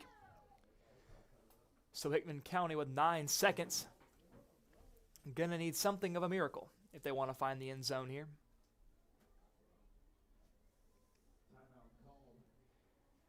And Aiden, tonight on Thursday Night Football, of course, the NFL, it's the Ravens and the Dolphins. But I tell you what, I assure you, there's no way that game could be more exciting than what we're watching right here. I think this is our Thursday Night Football right here in Spring Hill, Tennessee. I couldn't agree with you more, Josh. I mean, honestly, I'm kind of surprised with how good Battle Creek has been playing. I mean, they're such a young school, such a young team. You don't expect a lot. But they definitely held their own tonight. Oh, a very talented group, not to take anything away from them at all.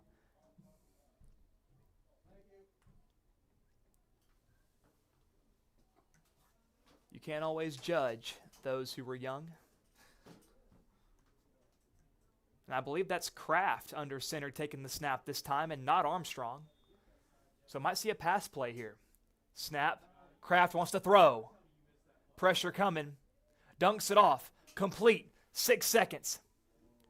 And he's out of bounds, and that'll stop the clock.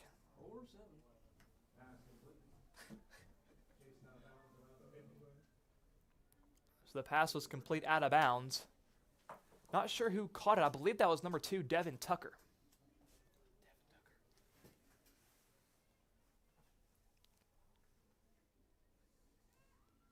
If you're questioning how cool it really is out here, Tucker's got the hoodie under his jersey tonight.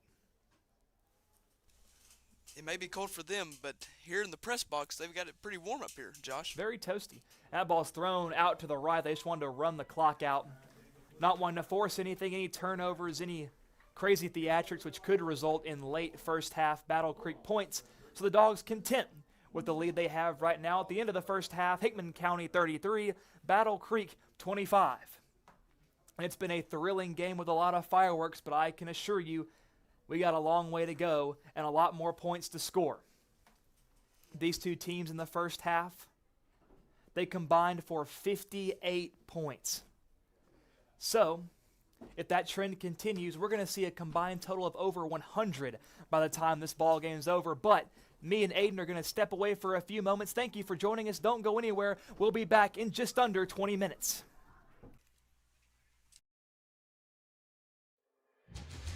This broadcast of Friday Night Lights on WNKX is brought to you by Ascension St. Thomas Hickman Hospital.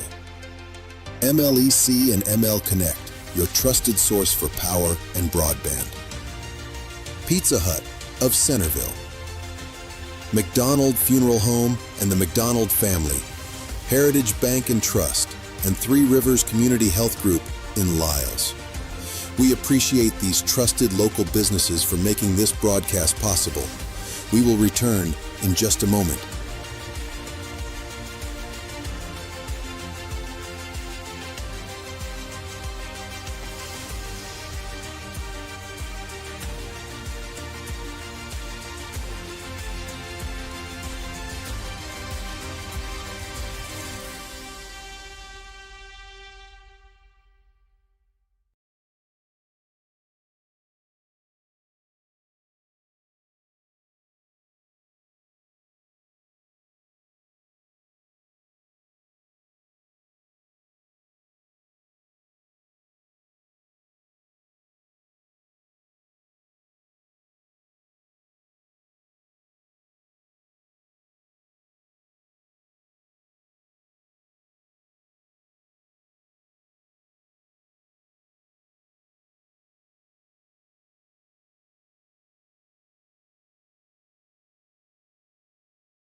We welcome you back to WNKX live on YouTube and Facebook. We are on the road at Spring Hill here tonight as your Hickman County Bulldogs are taking on the Battle Creek Grizzlies in the final game of the season. And this game has been back and forth to say the least. Both teams have been throwing punches and no one's blinked yet. Hickman County currently leads 33-25 over the Grizzlies with just under 3 minutes to go until the second half kickoff. And Aiden, I want to talk a little bit about what we saw in the first half, and there's a lot that we saw. The game opened up with fireworks. Taylor Hutchison took one back all the way to the house, 75-80 yards. And that was thrilling. The Hickman County sideline over there was all fired up. It really set the tone for what was to come for the rest of this game. But even more specifically, it set the tone for what Taylor Hutchison was going to do, and I'll let you speak on that a little bit. Yeah, we have seen Taylor Hutchison be such a great piece of this Hickman County football team all season long, and he has shown it tonight. I mean, running the ball outside, and really major props to our offensive line, just making sure everything is opened up, and it's really helped Hutchison and McCaleb and Kraft as well. And we've seen Armstrong in the quarterback position. So, yeah, exciting football here tonight. And with Hutchison, I mean, we could say he had a kick return for a touchdown, and that'd be a pretty darn good night for a player. But he's done more than that. On top of the one kick return touchdown, he has had 3 rushing touchdowns for this Hickman County Bulldog offense. Hickman County has scored 5 total touchdowns in this game. Hutchison's accounted for 4 of them. And, of course, the one other touchdown was by a stellar run by Jaden Street that went over 60 yards. And that was the play that we thought would be pretty much the end of the first half. But it didn't stop there. Battle Creek, as soon as Street had the big touchdown carry, Battle Creek, it was Williams Jr. that took a return back all the way for a touchdown. And now we find ourselves at the score we currently are sitting at right now, which is 33-25. And we saw just in those last 2 minutes of the first half how quickly these offenses and special teams can score. But going forward into the second half, I think we need to talk a little bit about what this Hickman County Bulldog team can certainly do to be better. Now, while the offensive explosions have been awesome, they've been fun to watch, but now it's time for Hickman County to really anchor down on defense. They did force a punt in the first half. What I'm looking for Hickman County to do is be aggressive. We've seen some times where they're going in to make a tackle full steam ahead, lower his shoulder, get into where the ball carrier has the ball into his grip, and force the ball out, force a fumble, fall on a fumble. So while forcing punts are spectacular, I mean, getting picks, forcing fumbles, those are the real tide turners that I think would catapult Hickman County into winning this game handily. Yeah, Josh, I mean, we don't want Hickman County to get over their heads, right? I mean, we still want to play fundamental football, as, we say, and so it's all about being patient and not getting over our heads and just playing smart. Which Hickman County has done thus far. I mean, offensively, watching these ball carriers, for example, they've been so patient. I mean, all the touchdowns that we've seen are because they've waited for these holes to open up. They're not getting ahead of themselves. They're not getting the cart before the horse, if you will. So we've already seen that on-field IQ, that smart football being played offensively. But now defensively, I want to see Hickman County get some stops. We know they have it in them. They got some great talent on the defensive side of the ball, and it's all about stopping the short passes, which has really been what's been ripping Hickman County's defense thus far. We've seen Williams get involved in the passing game. We've seen Barba really taking advantage of those short passes. Now, even the Battle Creek quarterback has tried to find some things over the middle. He's hit some, he's missed some.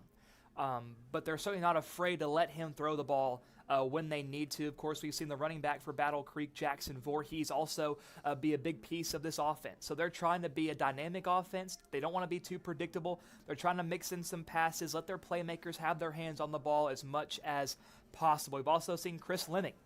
Now, Aiden, I've been made aware that you have some history regarding Chris Lemming about where he came from. Yeah, Josh, Chris Lemming did used to come to Hickman County, and so, we were talking about pressure with our seniors.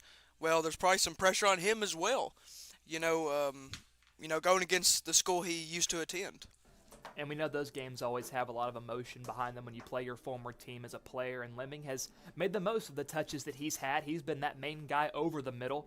Williams has been the main guy on these RPO little passes, the short swing passes out to the right or left. But it's been Lemming the main guy, the slot guy over the middle. And he has been really reliable for Battle Creek. It seems like anytime the ball is thrown in his vicinity, he's going to get his hands on it and make that play. So it's all about Hickman County recognizing who Battle Creek likes going to the most, and that has certainly been Lemming and Stanley Williams Jr. So contain those two guys, force the other guys to step up and make the plays, make the other guys beat you. Just don't let the two guys you know are going to be targeted, don't let them beat you. Definitely, Josh. And Hickman County, I guarantee the coaching staff, Coach Smith, definitely talked about that during halftime. Getting on Battle Creek's key players. And so, I think they definitely talked about that. And I think we'll see some changes in Hickman County's defense coming into the second half.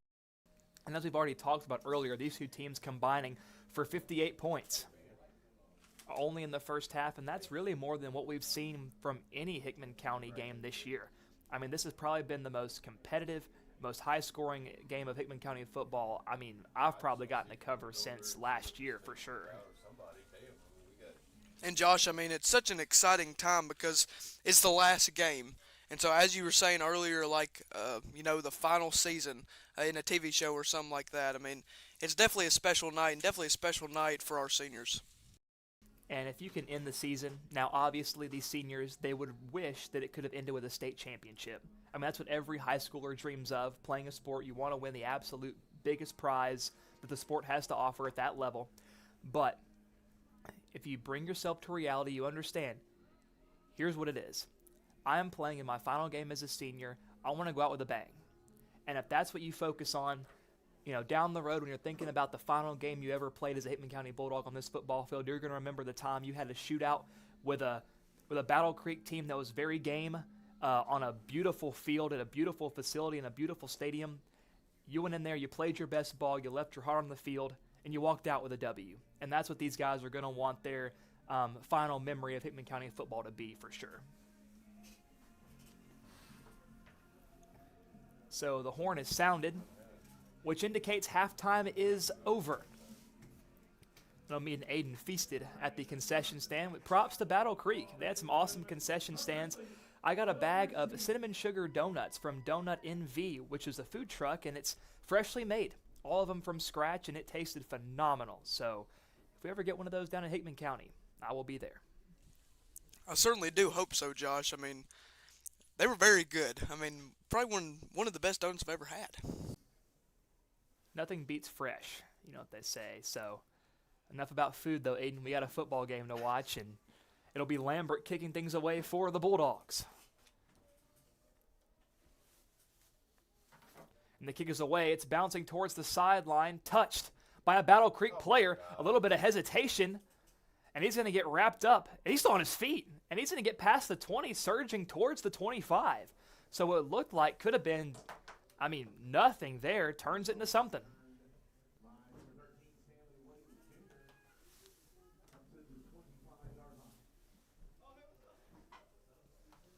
And that was Williams Jr. on the return. He had that touchdown at the end of the first half on special teams. So very dangerous no matter where he's at on the field, whether it be as a return man or whether it be as a wide receiver. And Williams walking with a little bit of a limp on the sideline, wanting to go back on the field with his offense, but he's got a sub going in for him on this play as he's getting attended to on the sideline.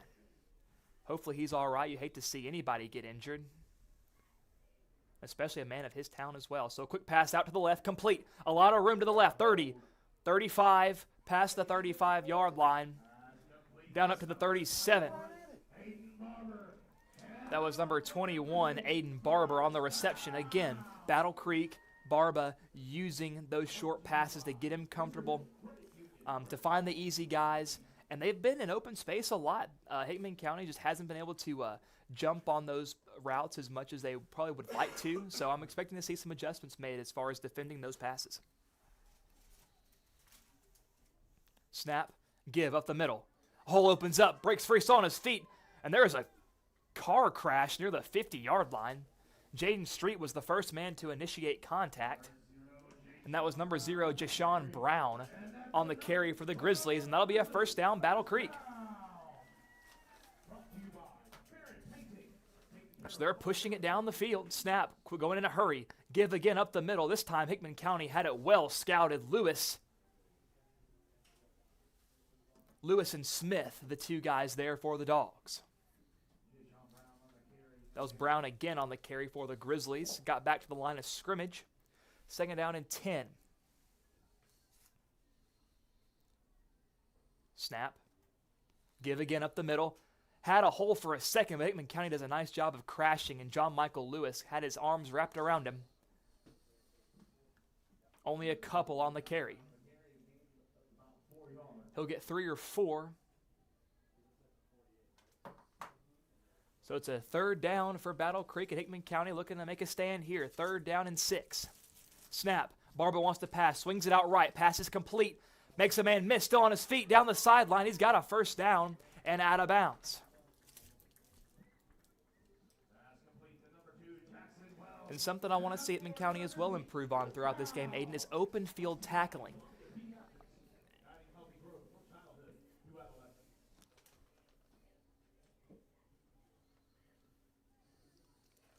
Battle Creek's done a great job of being elusive, of making Dogs miss, and Hickman County looking to start securing more tackles here.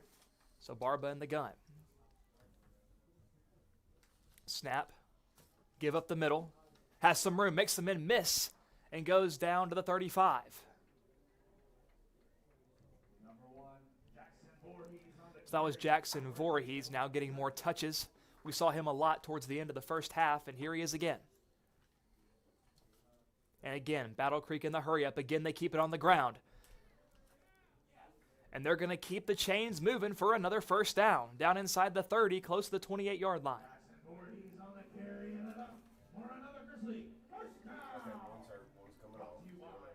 And Voorhees now looks shaken up.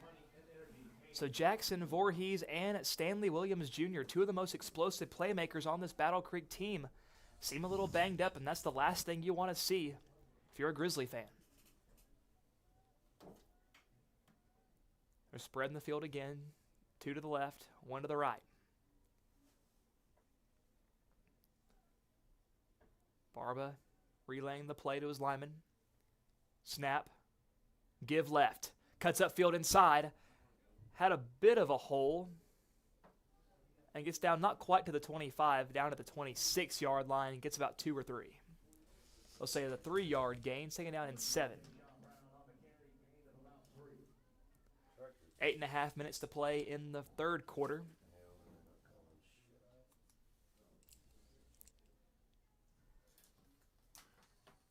Now some substitutions for Battle Creek. And Stanley Williams Jr. is back in the game, goes out wide to the right for the second down and 7.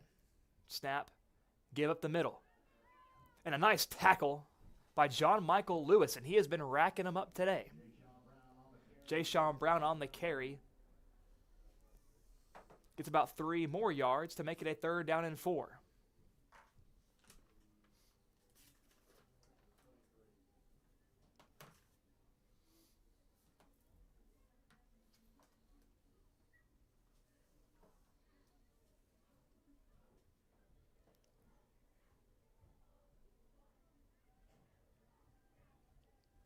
So Barba backs up in the gun. In this third and medium, he wants to pass. Fires out to the left, has a man wide open. It's caught. Street there to force him out of bounds. It was number 2, Jackson Wells, on the reception. And that will move the chains again for Battle Creek. So they've had 3 or 4 first downs on this one drive alone. They have been ticking and tacking their way down the field. One step at a time. And if you're a team trailing, that's the mindset you have to take. He's going to try to find his playmaker. Out to the right, it's Williams. Tries to make some men miss. Still on his feet. Cuts back left. He's going all the way. A lot of east and west. And he's finally met by Lewis and slung down. And we saw right there, Josh, a lot of east to west, not a lot of north to south really at all. But when Lewis finally made the tackle, definitely a sigh of relief for a lot of Bulldog fans and coaches, because when Williams has the ball in his hands, he is always a threat, and we see it right there. I mean, he's confident in his ability to change the field, to go all the way back to the left side. It's hard. It requires athleticism and endurance. So a lot of props to Williams trying to make a play there, but might have been better to just take what you were given and just go down instead of potentially running backwards, running yourself out of some yards. And then we'll lose a few on that. Second down and 13. Snap. Barba fires over the middle. Incomplete. It looked like Armstrong had a chance at an interception.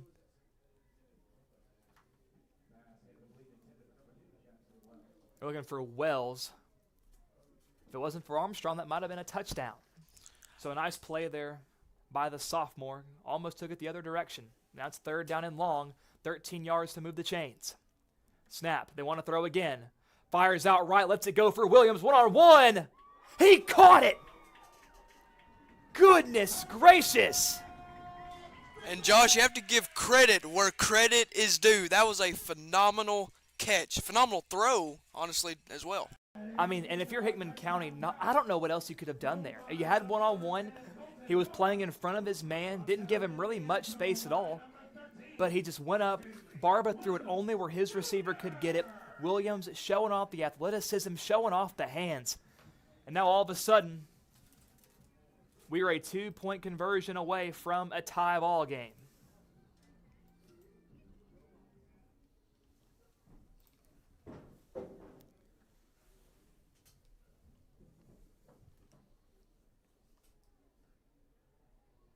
Snap.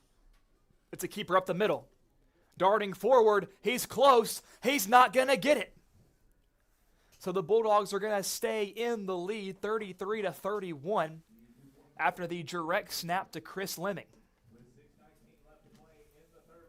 And that was the similar formation that we saw earlier in the game, Aiden, when they were called for the penalty, the false start call, which backed them up, and then they had to eventually take the point after try.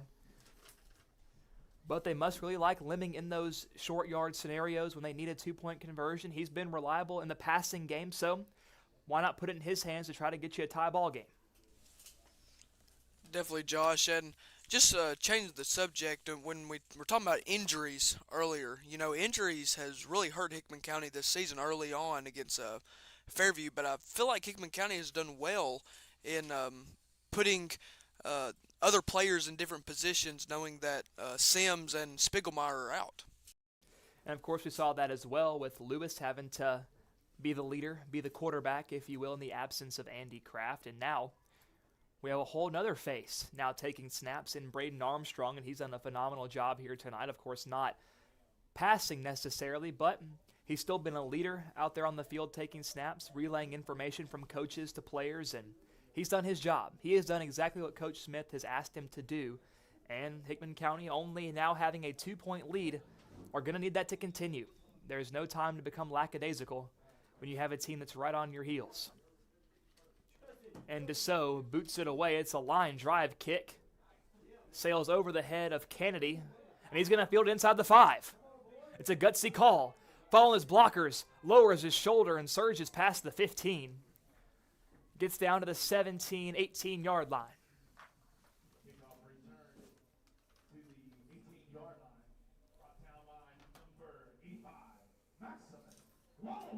And if you're Kennedy right there on that return, I mean, that's not an easy play to make. Knowing there's defenders flying down there ready to take your head off, to be able to stay calm enough to just pick the ball up, turn around, and get some yards out of that. I mean, it takes a player wise beyond their years, such as Kennedy, to do just that, keeping a calm, cool composure about him. And that's why Coach Smith has spoken so highly of this freshman class. Now the Dogs, with a long way to march to the end zone. Armstrong was about to snap, and a penalty marker flies. I don't think Hickman County got their sub off in time.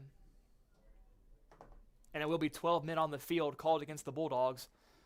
So things go from bad to worse as far as field position goes, and that'll back them up 5 yards, 1st and 15 from inside the 15. Starting out the 13-yard line. 6:12 to go in the third quarter. Snap, Armstrong. Gives. Battle Creek was ready for it. And they'll push the pile up past the 15-yard line. So they'll get about 3 yards on the play.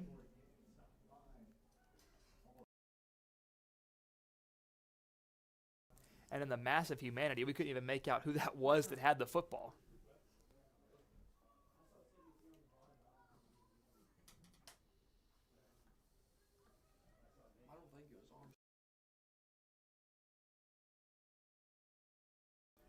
So again, Armstrong under center. Snap. Give to Hutchison. Tries to find some room, but there's not much to be found. And he will get about 3 more yards. So it took 2 plays, but they got the penalty yardage back, but it's still a 3rd down and 9, 3rd and long scenario, and Hickman County needs a conversion, or they run the risk of giving this momentum back to Battle Creek. Battle Creek so far in the second half has played pretty good defense, I would say. They've been well prepared for the Hickman County rushing attack, although it's been only 2 plays. And Battle Creek's offensive possession melted a lot of time off the clock. And Keithley goes out wide to the left, and Battle Creek swarming to adjust. Snap. It's a keeper. Up the middle, Armstrong still on his feet. A pile is pushing. I mean, he's still going to be well short of the first down marker. Goes down at the 25. Short by about 3, although he does turn that into a pretty decent gain from what it looked like at first. So it's a 4th down and 3, and now it's decision time. And this is where we see the courage of Coach Smith on display, the trust in his guys. And Qualls is staying on the sideline, it appears. And also they're going to be going for it. So in the first half was defined by Battle Creek's 4th down conversions. Now Hickman County looking to do the same in this half. 10 seconds. They've got 10 seconds on the play clock. They got to hurry or else they find themselves in a definite. And a timeout is called by Hickman County. And it's one of those timeouts that you hope doesn't come back to bite you later in the game. As you know, timeouts are a valuable resource when you're trying to preserve clock in a late game situation. But Hickman County, I guess they think if they take the timeout now, game plan perfectly, then there won't be a need for those down the road. So it's all about risk reward. Yeah, Josh, and you know, for us up here, it's exciting to watch a, very close game. But it's also very nerve-wracking for the coaches and the players down there. And so you really don't want to be in those situations. It's a good call, Aiden. That timeout was taken with 3 minutes and 56 seconds left to play in the 3rd quarter. Hickman County leads Battle Creek 33-31. If you're just joining us, welcome to WNKX live on YouTube and Facebook. Your home for all of Hickman County sports. Also, your home for coverage of the Halloween parade last Saturday. And in case you missed that, go back and check it out on our pages. There were some awesome floats in that I promise you won't want to miss. So 4th and 4, offense on the field. And it looks like they jumped. And the hard count of Braden Armstrong might have just given Hickman County a 1st down. And yes, it does. And Aiden, how many times did we see that last week used against Hickman County? The hard count, the Bulldogs, their energy was used against them. They jumped off several times. But this time, turning the tables on the opposing team and getting the 1st down when they needed it right there. And that shows, Josh, every practice, every week before every game, Hickman County's learning. And they're making their mistakes known, and they're learning from them. It's like Bear Grylls once said, improvise, adapt, overcome. And it's given on the ground to Kraft, not much going, maybe back to the line of scrimmage.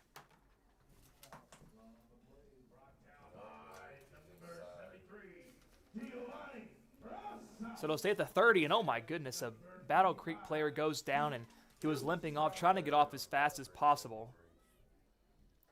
Sorry, that's what, the 3rd injury we've seen on the Battle Creek side. It's so unfortunate. Yes, Josh, it surely is, but just remember, that was Hickman County at one point during the season. That just shows that You know, injuries, the injury bug doesn't pick favorites. It doesn't pick and choose who to go after. Sometimes it can feel random and spontaneous, but that is the nature of this physical game of football, that injuries can happen at a moment's notice, and these young men, they know the risk when they step onto the field, and all we can do as onlookers is hope for their health and their well-being, and he seems to be okay on the field. The fans are applauding him, and looks like we can resume play here. 2nd down and 10 for the Dogs at the 30.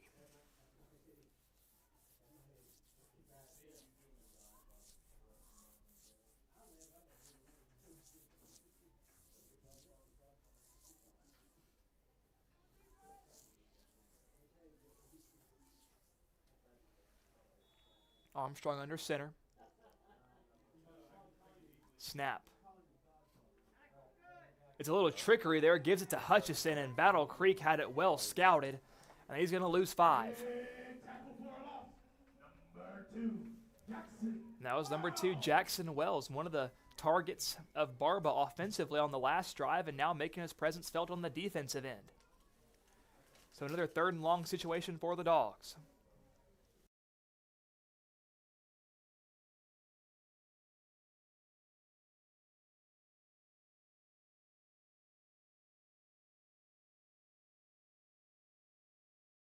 Armstrong under center.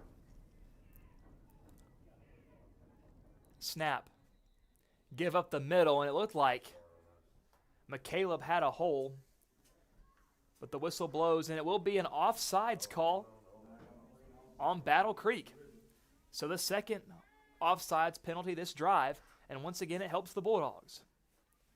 This will be a 3rd down and long 9, short 10. Makes things a little bit easier for Hickman County. And Josh, if you're Hickman County, you have to take advantage of these situations because you don't want to say this, but they're kind of going in your favor, right?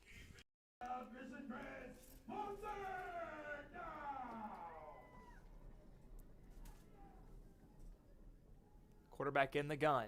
Snap. Drops back to pass. It's Kraft, and the whistle blows again, and again the play stops.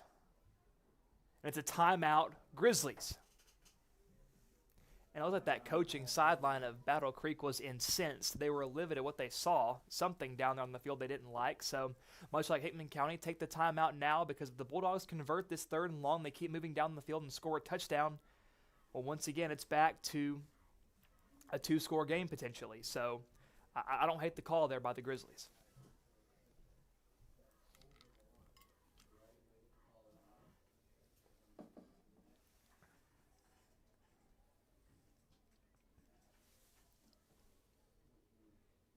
And Aiden, I know many people will hear the temperature that it is right now, and you think, well, it's just in the 40s. It can't be that cold compared to some places in the world. But you do not know how chilly it can be in the South when it gets to 45 degrees, especially when our bodies are not used to it. I stepped out of this press box, Aiden, and I was so spoiled by the warmth and coziness up here. It was frigid. I was in line for the donuts, and I almost became an ice cube. But we love the winter weather, though. The fall weather now. It's football weather, some would call it. And if we're cold, we know those players are going to be as well. Thankfully, they got those pads on, keeping them warm. But we saw earlier, the cold can affect the hands catching the ball, how you hold on to it. But we got a 3rd down and long, 2.5 minutes to play in the 3rd. Snap, and again, whistles blow, and we will not have a play, a false start against the Bulldogs. So after Battle Creek gave the Dogs 5 yards, the Dogs say, you know what? We're going to take that on back, 5 yards. So right back to square one, 3rd down and 15. Feels like it's been a few minutes since we've seen an offensive snap.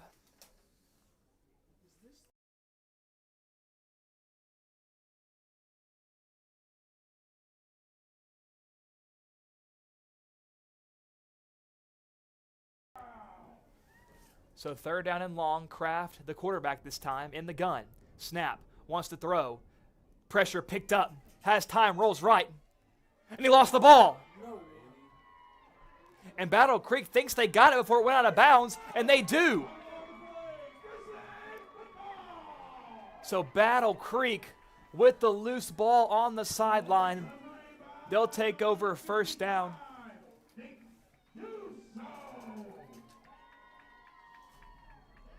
And on the recovery, number 55, Nathan Dussault.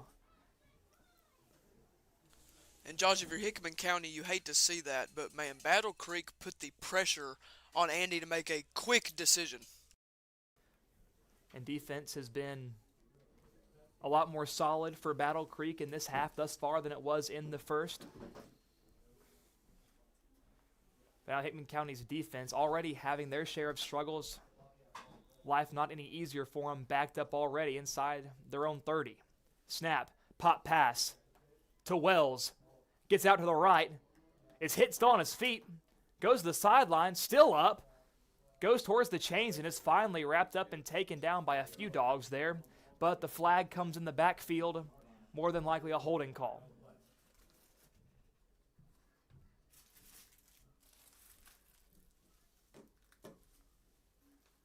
And it will be against the Grizzlies. So all that yardage for naught. And it'll back him up to a 1st and 20. So Battle Creek helping Hickman out a little bit. The Bulldogs don't need to squander this.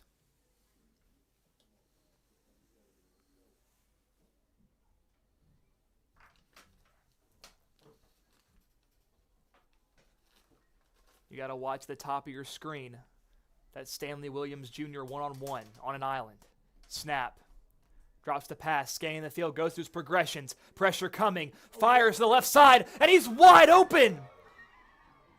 Jackson Wells down inside the 10 to the 5 for a 1st down, Grizzlies.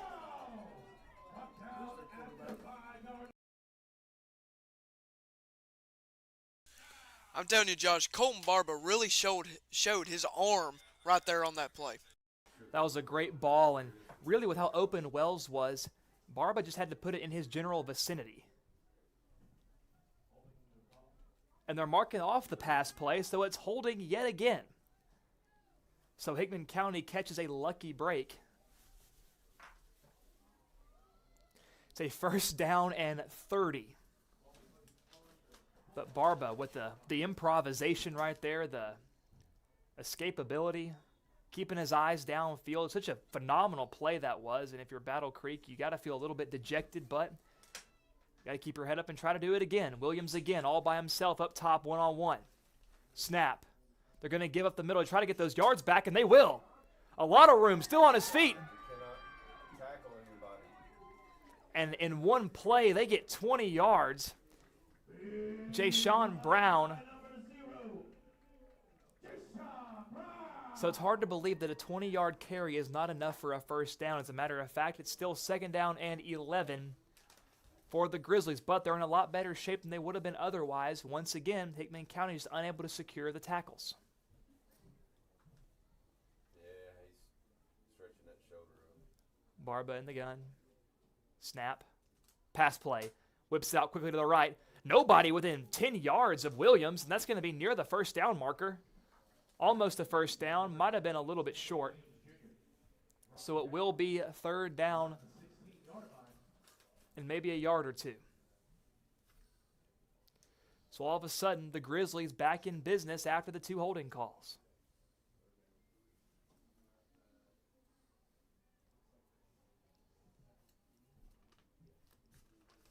Ball spotted at the 17. Snap. Rolls right. Now it's a quarterback keeper. Spin move, but he's going nowhere. John Michael Lewis, the senior, wraps him up and takes him down on the design keeper. And Hickman County forces a 4th down and long situation. 4th and 6. And John Michael tonight has definitely made his defensive presence known to Battle Creek. I mean, the amount of tackles that Lewis has racked up in this game has been simply astounding. And he is playing like a man possessed. And that brings us to the end of the 3rd quarter. A lot less action in this quarter than what we're used to thus far. Your score, Dogs 33, Battle Creek 31. This will be our final commercial break of the night. Don't go anywhere. We'll be right back. This broadcast of Friday Night Lights on WNKX is brought to you by Ascension St. Thomas Hickman Hospital. MLEC and ML Connect, your trusted source for power and broadband. Pizza Hut of Centerville. McDonald Funeral Home and the McDonald family, Heritage Bank and Trust, and Three Rivers Community Health Group in Lyles. We appreciate these trusted local businesses for making this broadcast possible. We will return in just a moment.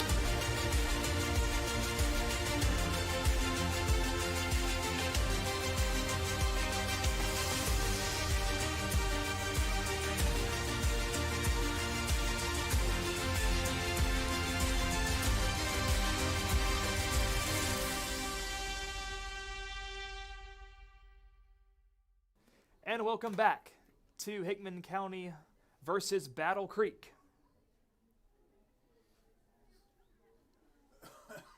Your score as we begin our fourth quarter, Hickman 33, Battle Creek 31. But the Grizzlies have themselves in a fourth down and long with 6 yards to go to move the chains. The ball is spotted at the 21-yard line. The Bulldogs, one of the biggest really moments of the game thus far for this dog defense. Barba wants to throw, steps up, lets it fly to the end zone, and it's caught. Touchdown, Battle Creek.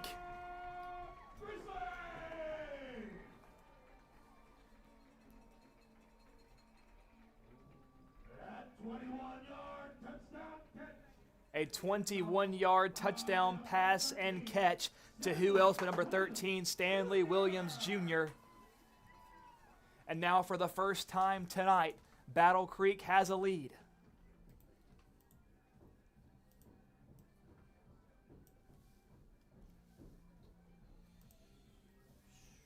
(37-33), a 4-point ball game. So you would think they're going to try for the 2-point conversion here to make it 6. I mean, a 4 or 5 point difference really means nothing at this juncture.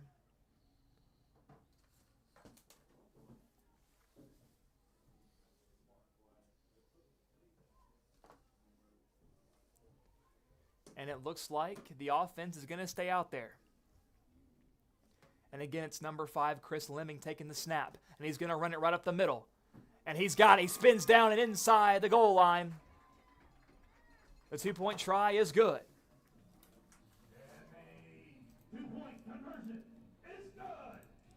And Josh, with such a close game as it's been all night, I mean, you can't blame Battle Creek for taking that 2-point conversion and just trying to rack up as many points as possible. Yeah, for sure. But on that last play, there was a penalty marker down and a false start.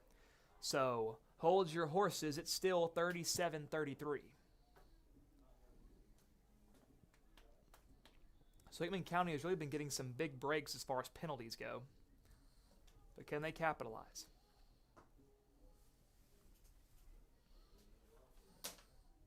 And again, in the Wildcat, Lemming taking the snap. Keeps it right, and he gets wrapped up immediately and taken down by Kraft. And Andy, like he was shot out of a cannon around that right side. What a play.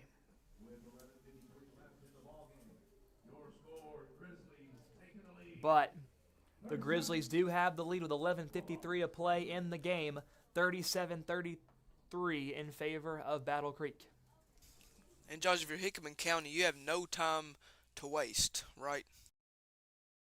Hickman County has shown they can score and score quick, but Battle Creek's been limiting those big plays thus far in this second half of play. That first offensive drive that Hickman County had in the second half wasn't stellar.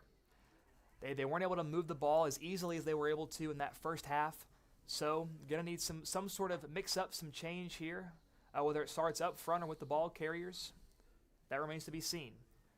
What the Bulldogs would like to have is good field position, starting with their returners, who have been stellar tonight.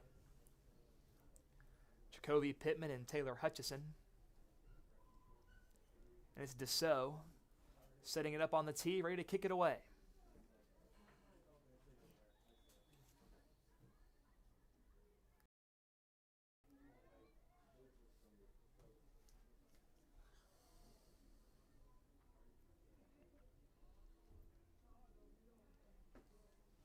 And it's a low line drive kick. Fielded at the 15. Past the 20, 25. Cuts inside. Still on his feet.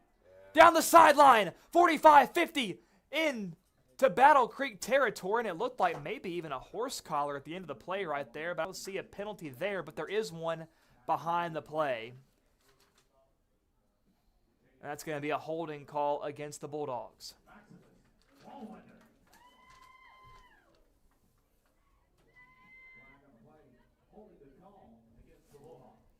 So that fantastic return for Knott as it'll back up Hickman County inside their own 30.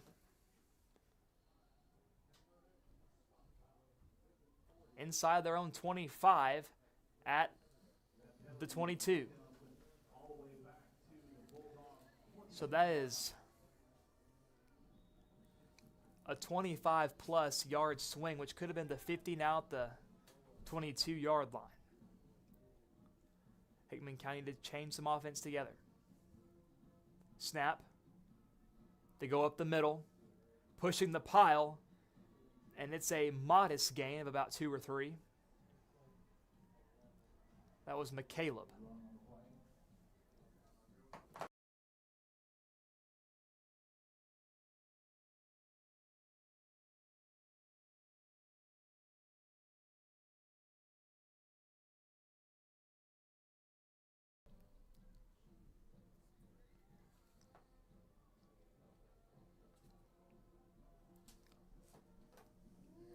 Snap.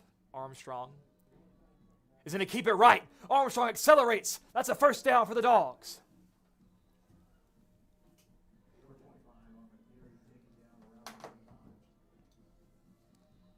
And Hickman County is so good at this trickery. You never know who's going to get the ball on any given carry, and that's been a staple of this Coach Smith offense this year. So tonight, on the night before Halloween, we've seen a lot of tricks and a lot of treats.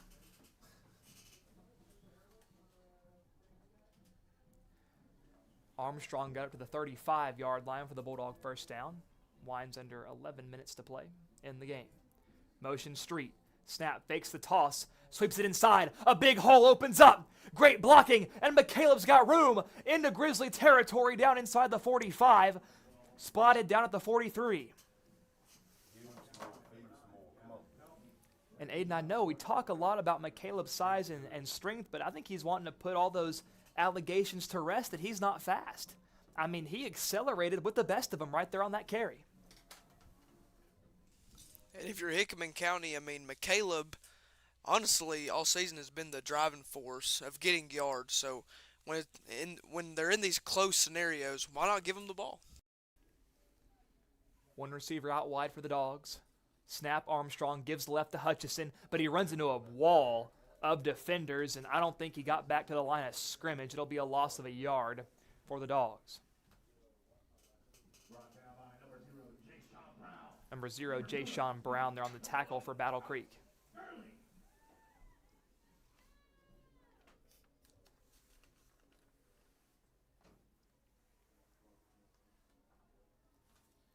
Hutchison jogging off the field, subbing out.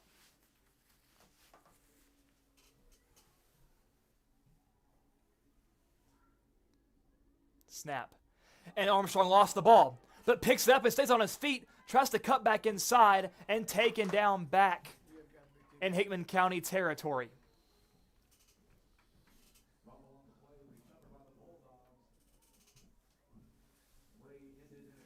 And Hickman County's got to be wondering, did somebody grease the footballs before this game? And that's like the third time now we've seen them have trouble securing possession of the ball, and it's bitten them a few times. And it does so again when Hickman County was on the march after the great McCaleb run. They only go backwards now, and it's a 3rd down and 17.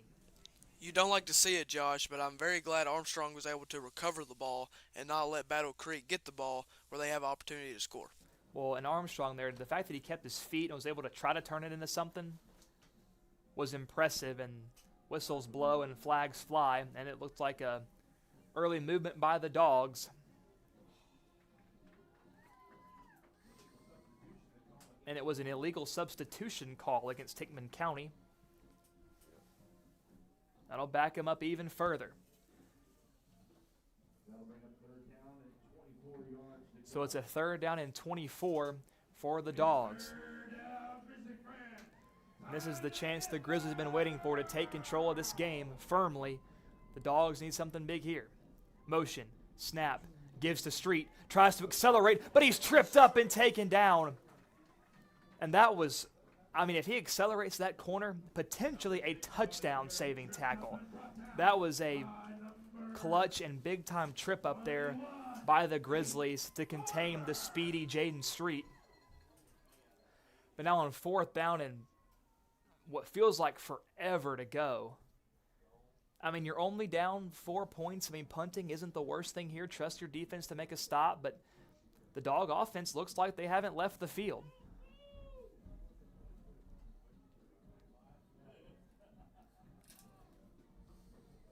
Snap. And the whistles blow, and it looks like a timeout called on the field by Battle Creek. So they're using their second timeout of the second half. Now, earlier in the game, we saw Battle Creek convert a 4th and 22. Hickman County going to need an eerily identical 4th and 22 of their own.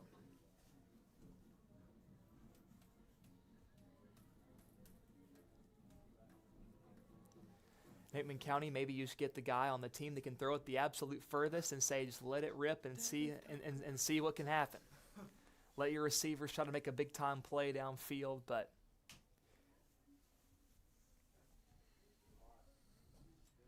we're not sure what the Dogs will cook up here. But with 7:45, down 4 points, no reason to panic yet by any means, but some urgency does need to be implemented.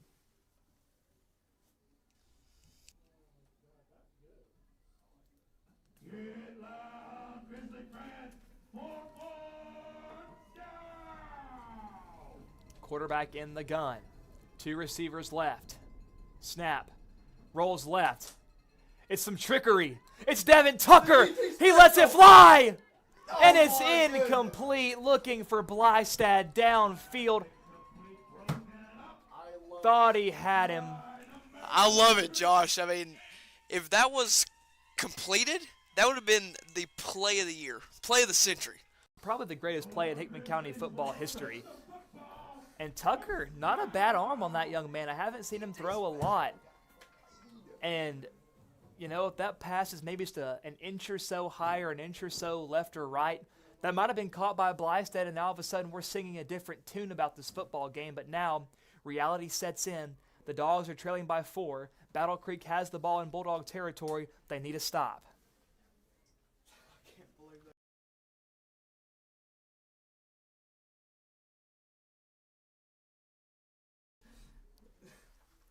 First down play, they want to throw. Pressure coming. Lets it rip downfield. Pittman had it, but he couldn't secure it. Incomplete. Almost a tide-turning interception. We've seen that 3 times now for the Bulldogs. Just unlucky, but better than the alternative, which is a completed pass for a touchdown. So at the very least, Pittman stops the completion. But Battle Creek still not afraid of letting it fly. They're not worried about running or bleeding the clock out just yet. They know it's going to take another score to beat these Bulldogs, and they're going to leave no doubt on the field. Barba wants to throw again. Pressure coming. Tries to spin out of it, and he stays on his feet. He's still up. Down the sideline, he's got a first down and more. Has a blocker, and flags are flying all over the place. My goodness, we saw like 3 or 4 right there. There's probably like 15 holding calls right there on that one play alone. So that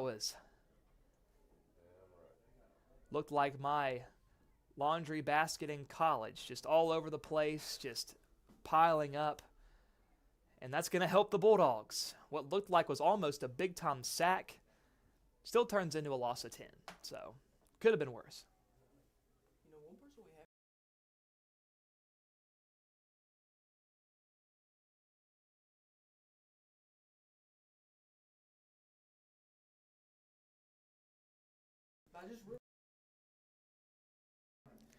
So that'll be a loss of 10, second down and 20. Hickman County again getting some help from Battle Creek. And I believe, I didn't call this earlier, but number 5 Chris Lemming might be the first guardian cap we've seen in high school football that we've called. They want to pass. It's a direct keeper up the middle. Stays on his feet. Cuts left. And is finally wrangled and thrown to the ground. So he gets the penalty yardage back and then some. And on back-to-back plays, it looks like Barbara, dead to right, steps up and makes a play out of it. So got to give kudos to that young man. And another holding call against the Grizzlies. So we ask the question of, how does Barba keep escaping? Well, perhaps these holding penalties are why. When the O-linemen are getting a hands full of jersey illegally, then that certainly would open up some holes, I would imagine. But still, don't want to take anything away from his athleticism or his playmaking ability. He has been stellar tonight. So back him up. 2nd down and 30. Snap. Quick pass out to the left. It's Williams trying to make some play. Stutter step. Goes around to the right. And he's met by a pack of dogs, and they just shove him out of bounds. Gets a decent chunk of that yardage back, though. A good play there by Battle Creek, but it's still a 3rd down and long with 13 yards to go to move the chains with under 7 minutes to play in the final game of the season.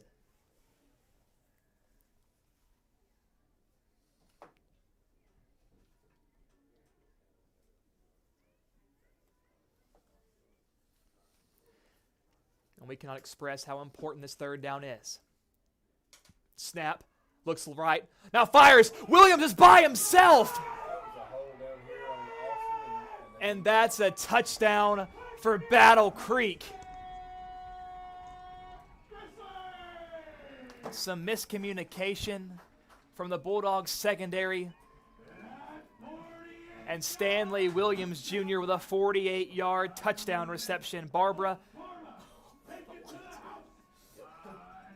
So Barba puts it right on the money. And that widens the lead.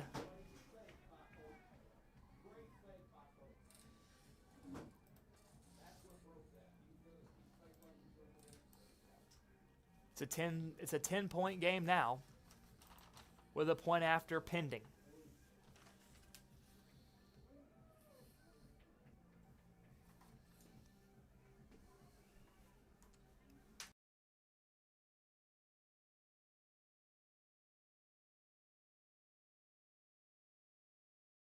So now with 6 minutes and 20 seconds, regardless of the outcome of this point after try, it's still a 2-score ball game. And again, Lemming, direct up the middle, wrangled down short. He's not going to get there. So it stays a 10-point game. Battle Creek 43, Hickman County 33. So this second half has been all Grizzlies. And Josh, as Hickman County is thinking about the playbook, the plays that they're about to run, I mean, you have to get yards. I mean, with this next drive, we have to score. I mean, we only have 6 minutes and 20 seconds remaining in the game. I know we usually like to say early in the game, like, you don't have to panic yet. Now, you kind of start getting that way. You need to score points fast. You don't have the luxury of bleeding clock anymore, of taking your sweet, precious time down the field, trying to move the ball slowly and incrementally. You need chunk plays, and you need them bad. And you need your guys to step up, your playmakers to step up, and make the plays that they were making in the first half that have seemingly just vanished.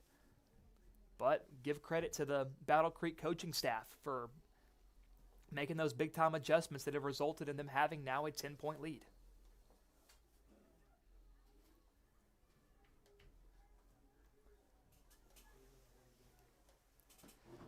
Now all of a sudden, one of those kick return touchdowns don't sound so bad, as if they ever sound bad.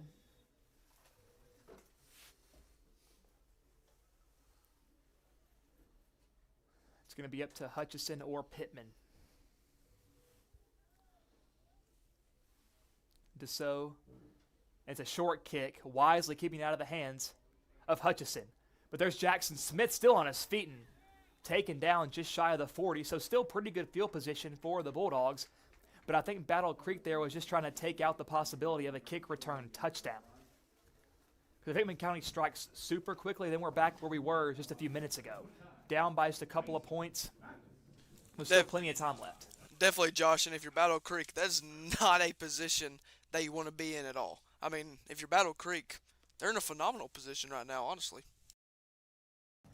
But still plenty of time. Hickman County, knowing this is it, going to give it their absolute all. Snap. Armstrong gives. McCaleb powers forward down to the 45 for a gain of 5, maybe 6.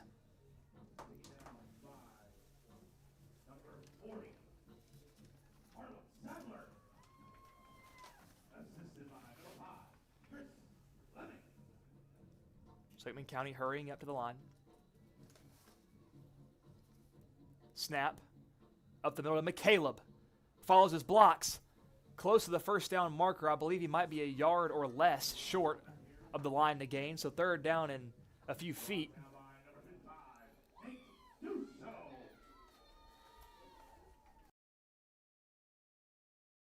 Some substitutions now. And if Hickman County, I mean, they could have snapped it there to try to get a 12-minute on the field penalty call, but it's going to be a give to Street. Tries some trickery, and he's not going to get there. He's going to be well short. As a matter of fact, he lost a couple of yards. So 4th down and 2.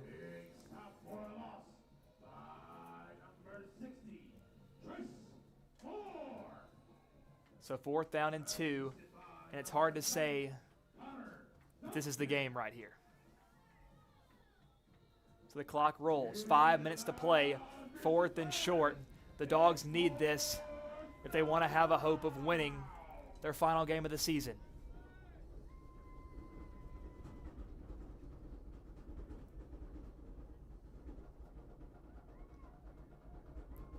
Snap.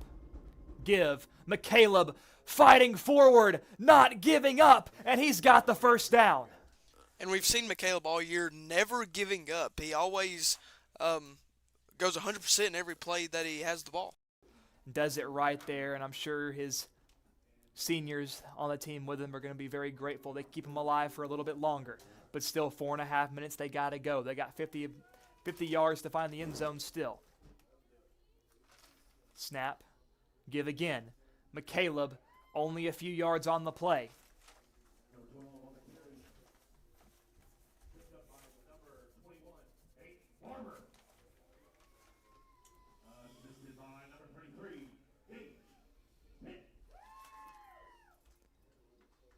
And Hickman County is letting a lot of time tick off here. And Kraft back in at quarterback in the gun. Motion Street. Snap. Fakes the pop pass. Keeps it right. Cuts up field. Kraft has some room. Still on his feet. That's a first down.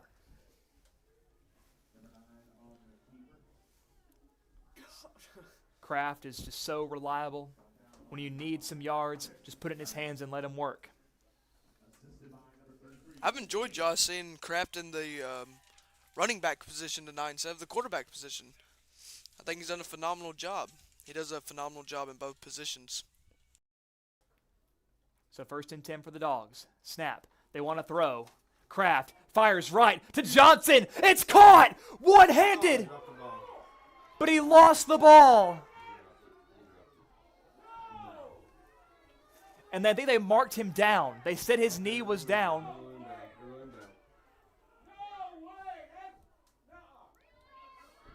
And once again, Aiden, we said this earlier on that catch on the sideline that we thought was out of bounds. This is where you wish there was replay technology. Both sides have had that same complaint. We got a flag over here on this coach that just raised hell because they didn't call him down.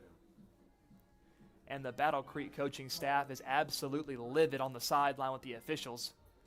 And like you said just a moment ago, I mean, having replay, that would benefit the situation greatly, honestly, But Josh. you have to trust the officials and what their jurisdiction is, whether that goes for you or against you. We've been on the receiving end of some tough calls and moments, but an unsportsmanlike conduct is called against the Grizzlies right there. So that's got Hickman County at a 1st and goal inside the 10. So they did have that sideline issue warning issued earlier, so that definitely did not help their case there. Armstrong under center. Whistle blows again. And I believe a timeout was called on the field.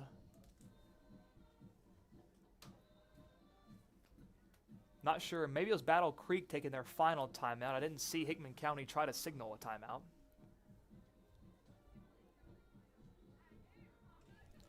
But Josh, going back to that passing play, I mean, if Johnson was able just to maintain that ball and just keep it with him, that would have been a great play, a great pass and a great catch by Elijah Johnson.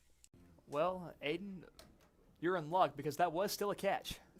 That was a pass complete to Johnson. They said his knee was marked down, so it wasn't a fumble. So where he was marked down as the spot of the ball, then the unsportsmanlike conduct penalty came in and tacked off some more for Hickman County. But still a phenomenal, pretty much a one-handed catch it looked like by Johnson. That was phenomenal.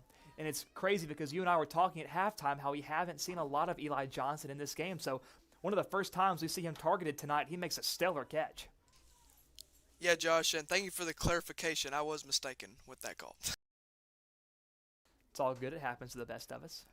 This is still your first year after all. So Armstrong now under center after the final Battle Creek timeout. Snap. Give left. Hutchison is tripped up and taken down inside the 5. Short by one, short by one. Only need a yard or two more to find the end zone with just over 3 minutes to play. Hickman County has to hurry.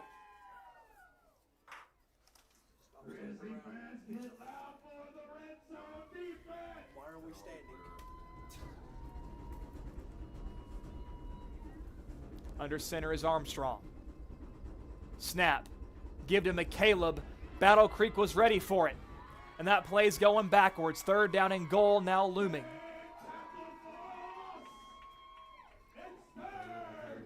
So the Dogs have 2 plays to get 5.5 yards.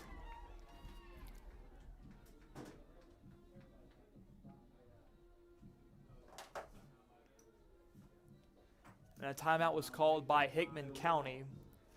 So the Bulldogs, even if they score here, I guess they're putting all their chips in on the onside kick.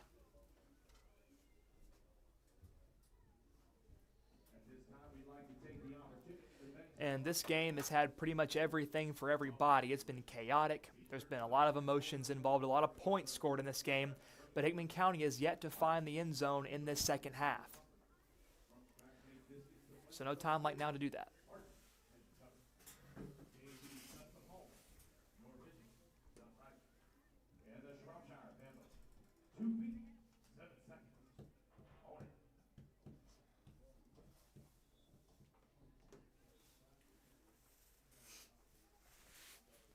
And with 2 minutes and 40 seconds left with this yardage, I wouldn't be surprised to see Kraft come back out as the quarterback.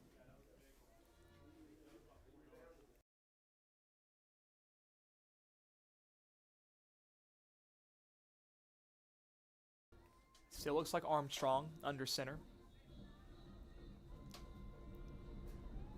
Snap. Rolls right. He wants to throw. Jump throw. Incomplete. So now it's 4th down.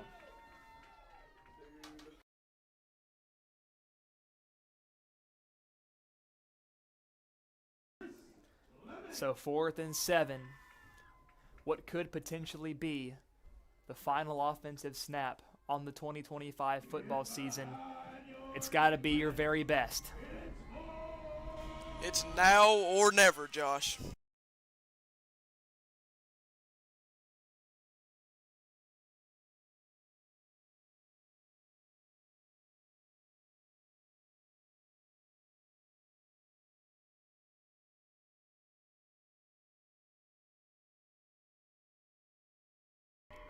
So they spread the field.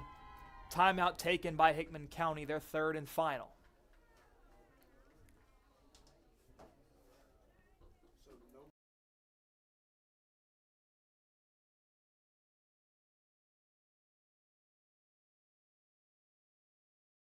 So that still being a 10-point game, 2-score deficit, Hickman County, even if they convert this, the onside kick is an absolute necessity if they want to even have a chance at winning this football game. Definitely, Josh. We have to hope for the best in these next couple of plays.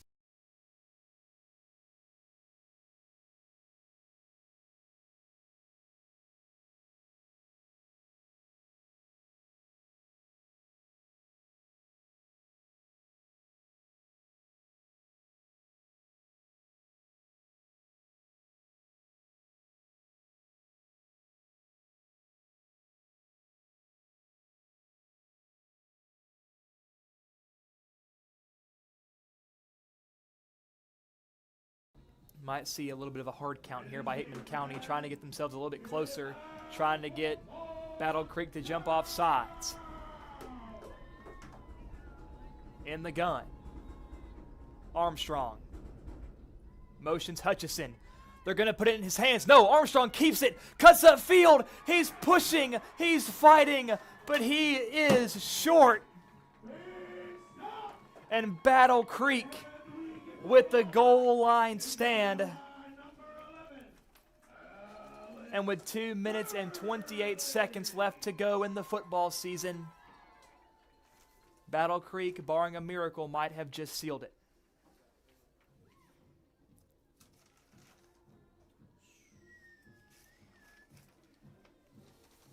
And Hickman County has been attacking that left side of the Battle Creek front all night. It's been their weak spot for sure. Right there, they tried to pull the guys to the right with Hutchison in motion, which he's been the hot hand. Of course, they're going to try to cover him more than anybody else. Pull them there, let Armstrong use his athleticism around the left side. I don't hate the play call. I thought it was a good play call, but Battle Creek was very disciplined, very prepared for it.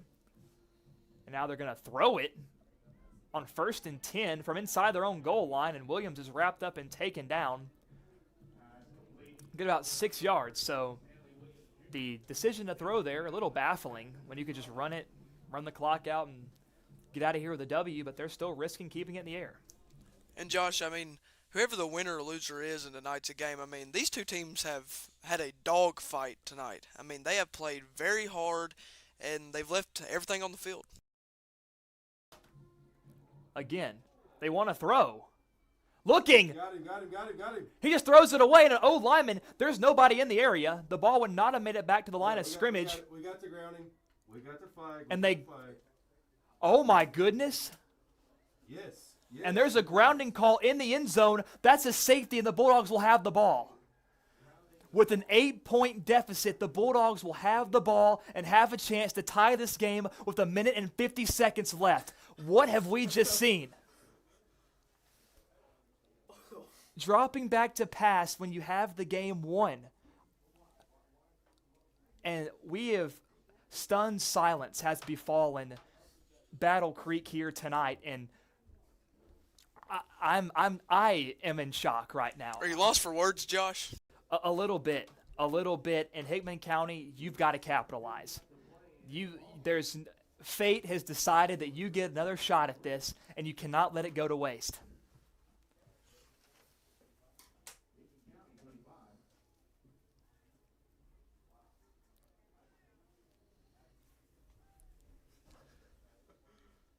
Goodness gracious. We have an 8-point ball game with 1 minute and 50 seconds left to play. So the Bulldogs with a touchdown and a 2-point conversion. I mean, this is more miraculous than if the Bulldogs had scored a touchdown and recovered the onside kick. So Battle Creek will kick things away to the Dogs after the safety.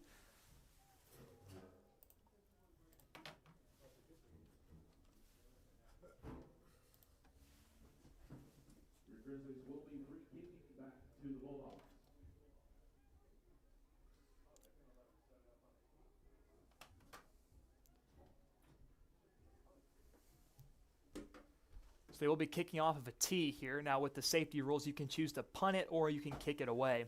And it looks like Battle Creek will choose to kick it away into the dangerous hands of the Bulldog returners. And they are going to get phenomenal field position too. Unless Dussault just puts his absolute all into this kick and sends it flying over the head of the Dogs.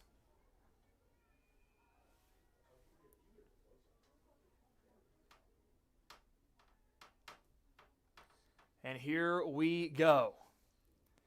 And it's a line drive kick heading towards the sideline, out of bounds. Doesn't even get to the 40-yard line. And, you know, I wonder what the rule on that is, Aiden, because kicking out of bounds right there, if it automatically goes to the 35, then you should just do that anyway because you save yourself. So kicking a penalty shouldn't be able to help out the special teams unit. And it looks like it's not going to. They'll move it up to the...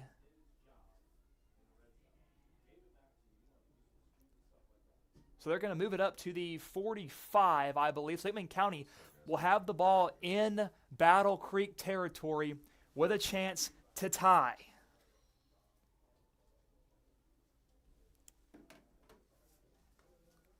So the Dogs with a new chance at life. In the gun, they're riding with Andy Kraft. And immediately a false start call for the Bulldogs. The last thing they needed. But if you're Hickman County, you're able to take solace in the fact that you got 4 downs. There's no thought of punting it, nothing like that, no field goals. You get 4 downs every single movement of the chains here. Starting behind the 8 ball, snap, Kraft just lets it rip. It's caught. Hutchison around the edge, sideline. 20, 15 out of bounds. Andy Kraft with one of the most accurate balls he's thrown this year. Never started. Let's go. And Hickman County, Now they're starting. Let's go. now that you get closer, do you dare try to milk off some clock? Yes. We'll take it. Let's go. So a minute and 40 now and counting. Hurry up. And they snapped it, got him, and they got couldn't him, get off the got him. field. There should be a penalty on the field. A gain of 5 there by McCaleb. There were 12 men on the field for Battle Creek, but I don't see any penalties. Their sub did not get off the field. Let's go.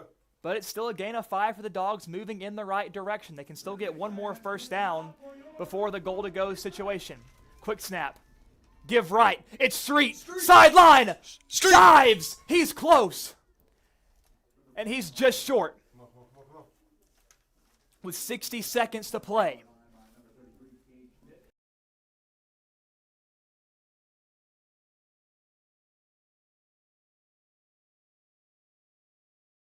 So it's first and goal for the Dogs, a tremendous effort by Street. 50 seconds, now Hickman County just wants to slow it down a little bit because they know how quickly Battle Creek can strike as well. You don't want to leave them too much time if you are able to tie it. The ball down to the 2-yard line. Snap. Give. Up the middle. McCaleb. Touchdown. Hickman County.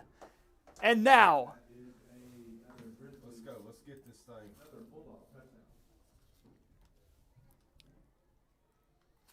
And now Hickman County needing their best play for the 2-point conversion. 31 seconds. This is the game. Hickman did their job and scored the touchdown, but it's a 2-part process here. Two-step authentication for the Bulldogs to be back in this ball game. Here we go. Under center, Kraft gives, pushing, diving. It's close, and he doesn't get it. And they tried to ride with McCaleb up the middle, fell half a yard short. And that is a heartbreaker for the Bulldogs. But you still got the onside kick in your back pocket. Now it's on Parker Lambert. Josh, there is still a chance. Get them up. They got their heads down. Get them up. Let's go.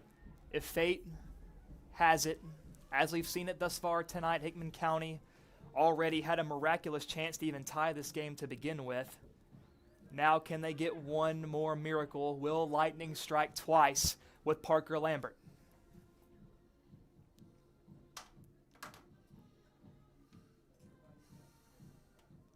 With 31 seconds left to play in the ballgame. Your score, Grizzlies 43, Bulldogs 41. And if Battle Creek is able to recover this, I imagine they wouldn't try passing then. I would say that we'll probably see a kneel down, which would end the game. So this right here is it. The first-time football player, the senior Parker Lambert, you couldn't write a better story.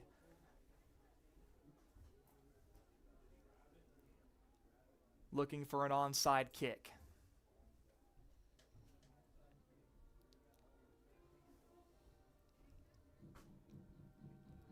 The fans on both sides on the edge of their seat in anticipation.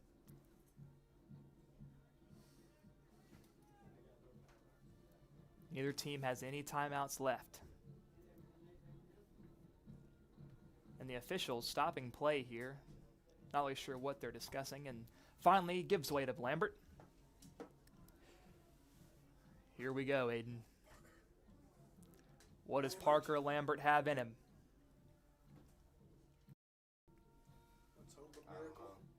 Here we go. The onside, it's rolling. It went 10 yards. Hickman County has it. They recovered it past the 50.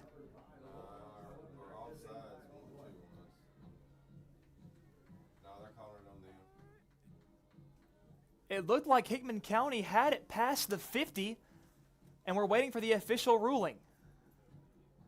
That was the yard marker to get it past, and it looked flawless. And they wave it off. Hickman County football. Come on. Parker Lambert. But Hickman County has to go 50 yards in 31 seconds with no timeouts.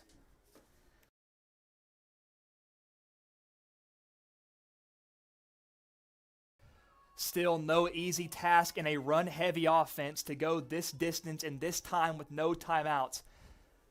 We're still one more miracle shy of a win. Snap, Kraft, fires, it's caught. Hutchison down, he's got to hurry. But now if they get it in range, they can try a Parker Lambert field goal. And Kraft clocks it. Stop.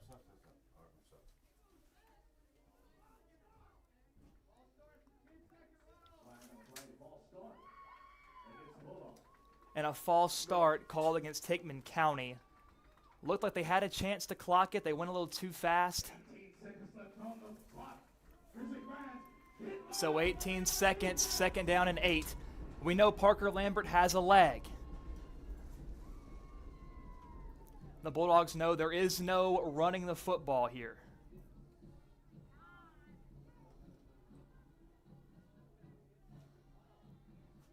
And the officials talking things over, and they're adding to the anticipation.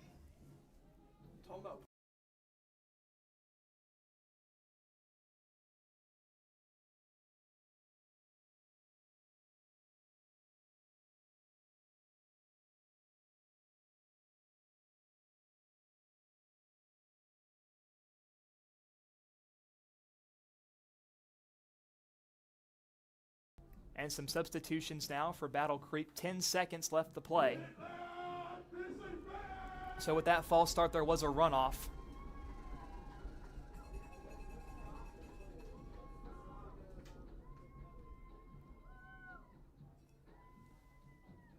And the officials still talking things over.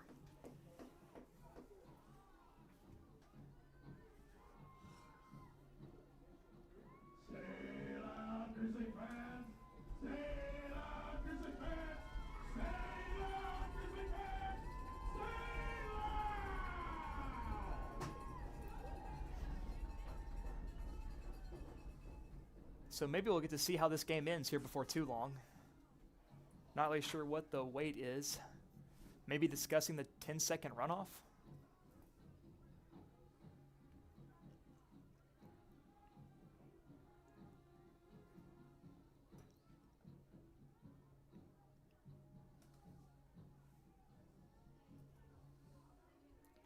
This guy needs a flag thrown on him over here.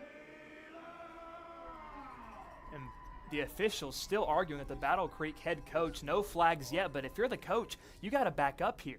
I mean, this is the game we're talking about. You can give up 10, 15 yards if you're not careful.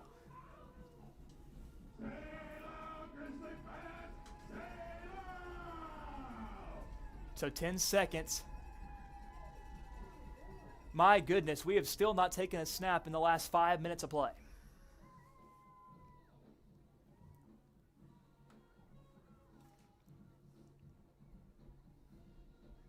They owe us 8 seconds on the clock is what we're trying to get.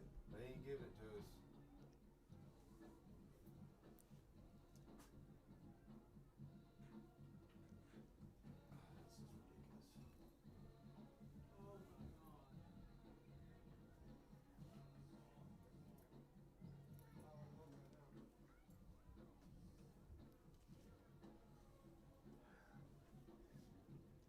I wonder if it was scripted. Are we trying to keep this in as much anticipation as possible? Are we trying to make people more nervous? I mean, this is, if that's the goal, they're doing just that. I mean, I'm already on the edge of my seat, and this isn't making it any better.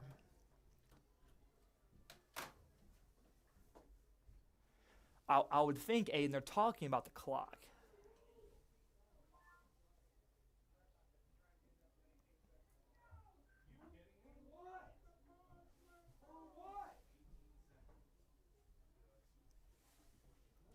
And it sounds like they're calling up to the press box to put 18 seconds on the clock. So at first, I mean, you thought Battle Creek had an argument with the 10-second runoff with a penalty this late in the game, with no timeouts, Hickman County to stop that. So, I mean, I'm not really sure what the discussion is, and a flag is finally thrown against the Battle Creek coach. Got him with a flag, and they got a finger in his face. So that's going to help the Bulldogs immensely. They have 18 seconds and 15 yards. So now the Bulldogs, they have a potential field goal attempt.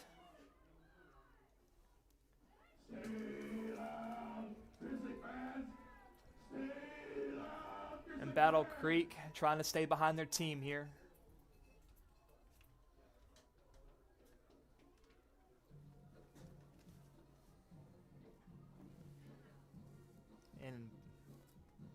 And there is an unsportsmanlike call against Battle Creek. So that'll move them up. And the clock will stop momentarily on a first down. So that's something also to keep in mind if they can push it past the chains. But also, at what point do you feel comfortable letting Parker Lambert try this thing? You got time for maybe one more play, then you got to clock it, and then what else will happen will happen. Snap. Kraft wants to throw. Rolls right. Fires. Incomplete. 13 seconds. Looking for Blystad on the sideline. So second down again. They have time for another play, but it cannot be shy of the sticks, and it cannot be in bounds if it is. So if I'm Coach Smith here, I'm keeping Kraft on his feet. I'm keeping him rolling outside the pocket. That way he has the avenue of throwing it away. You cannot keep it on the ground. If you're Hickman County, you've got to understand what you need to do here. Snap. Kraft wants to throw. Pressure coming. Steps up. He's got room. Kraft goes right out of bounds. And they're in field goal range, but a flag is down. Now, the holding call, if they accept it, it should add more time on the clock.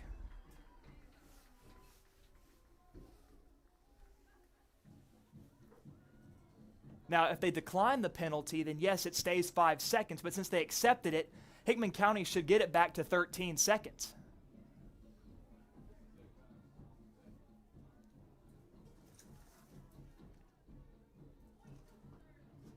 But they're not setting the clock back. If they accept the play call, then the play is dead and doesn't happen, so the clock does not run off. What? So there's still 5 seconds. So it's all or nothing right here on this play. Snap. Kraft.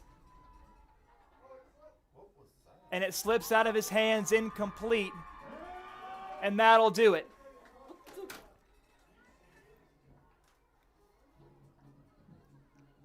And Kraft, I think, was asking the same questions we were.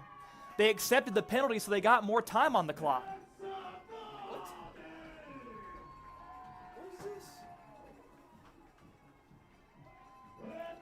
So I'm not really sure what to make of that.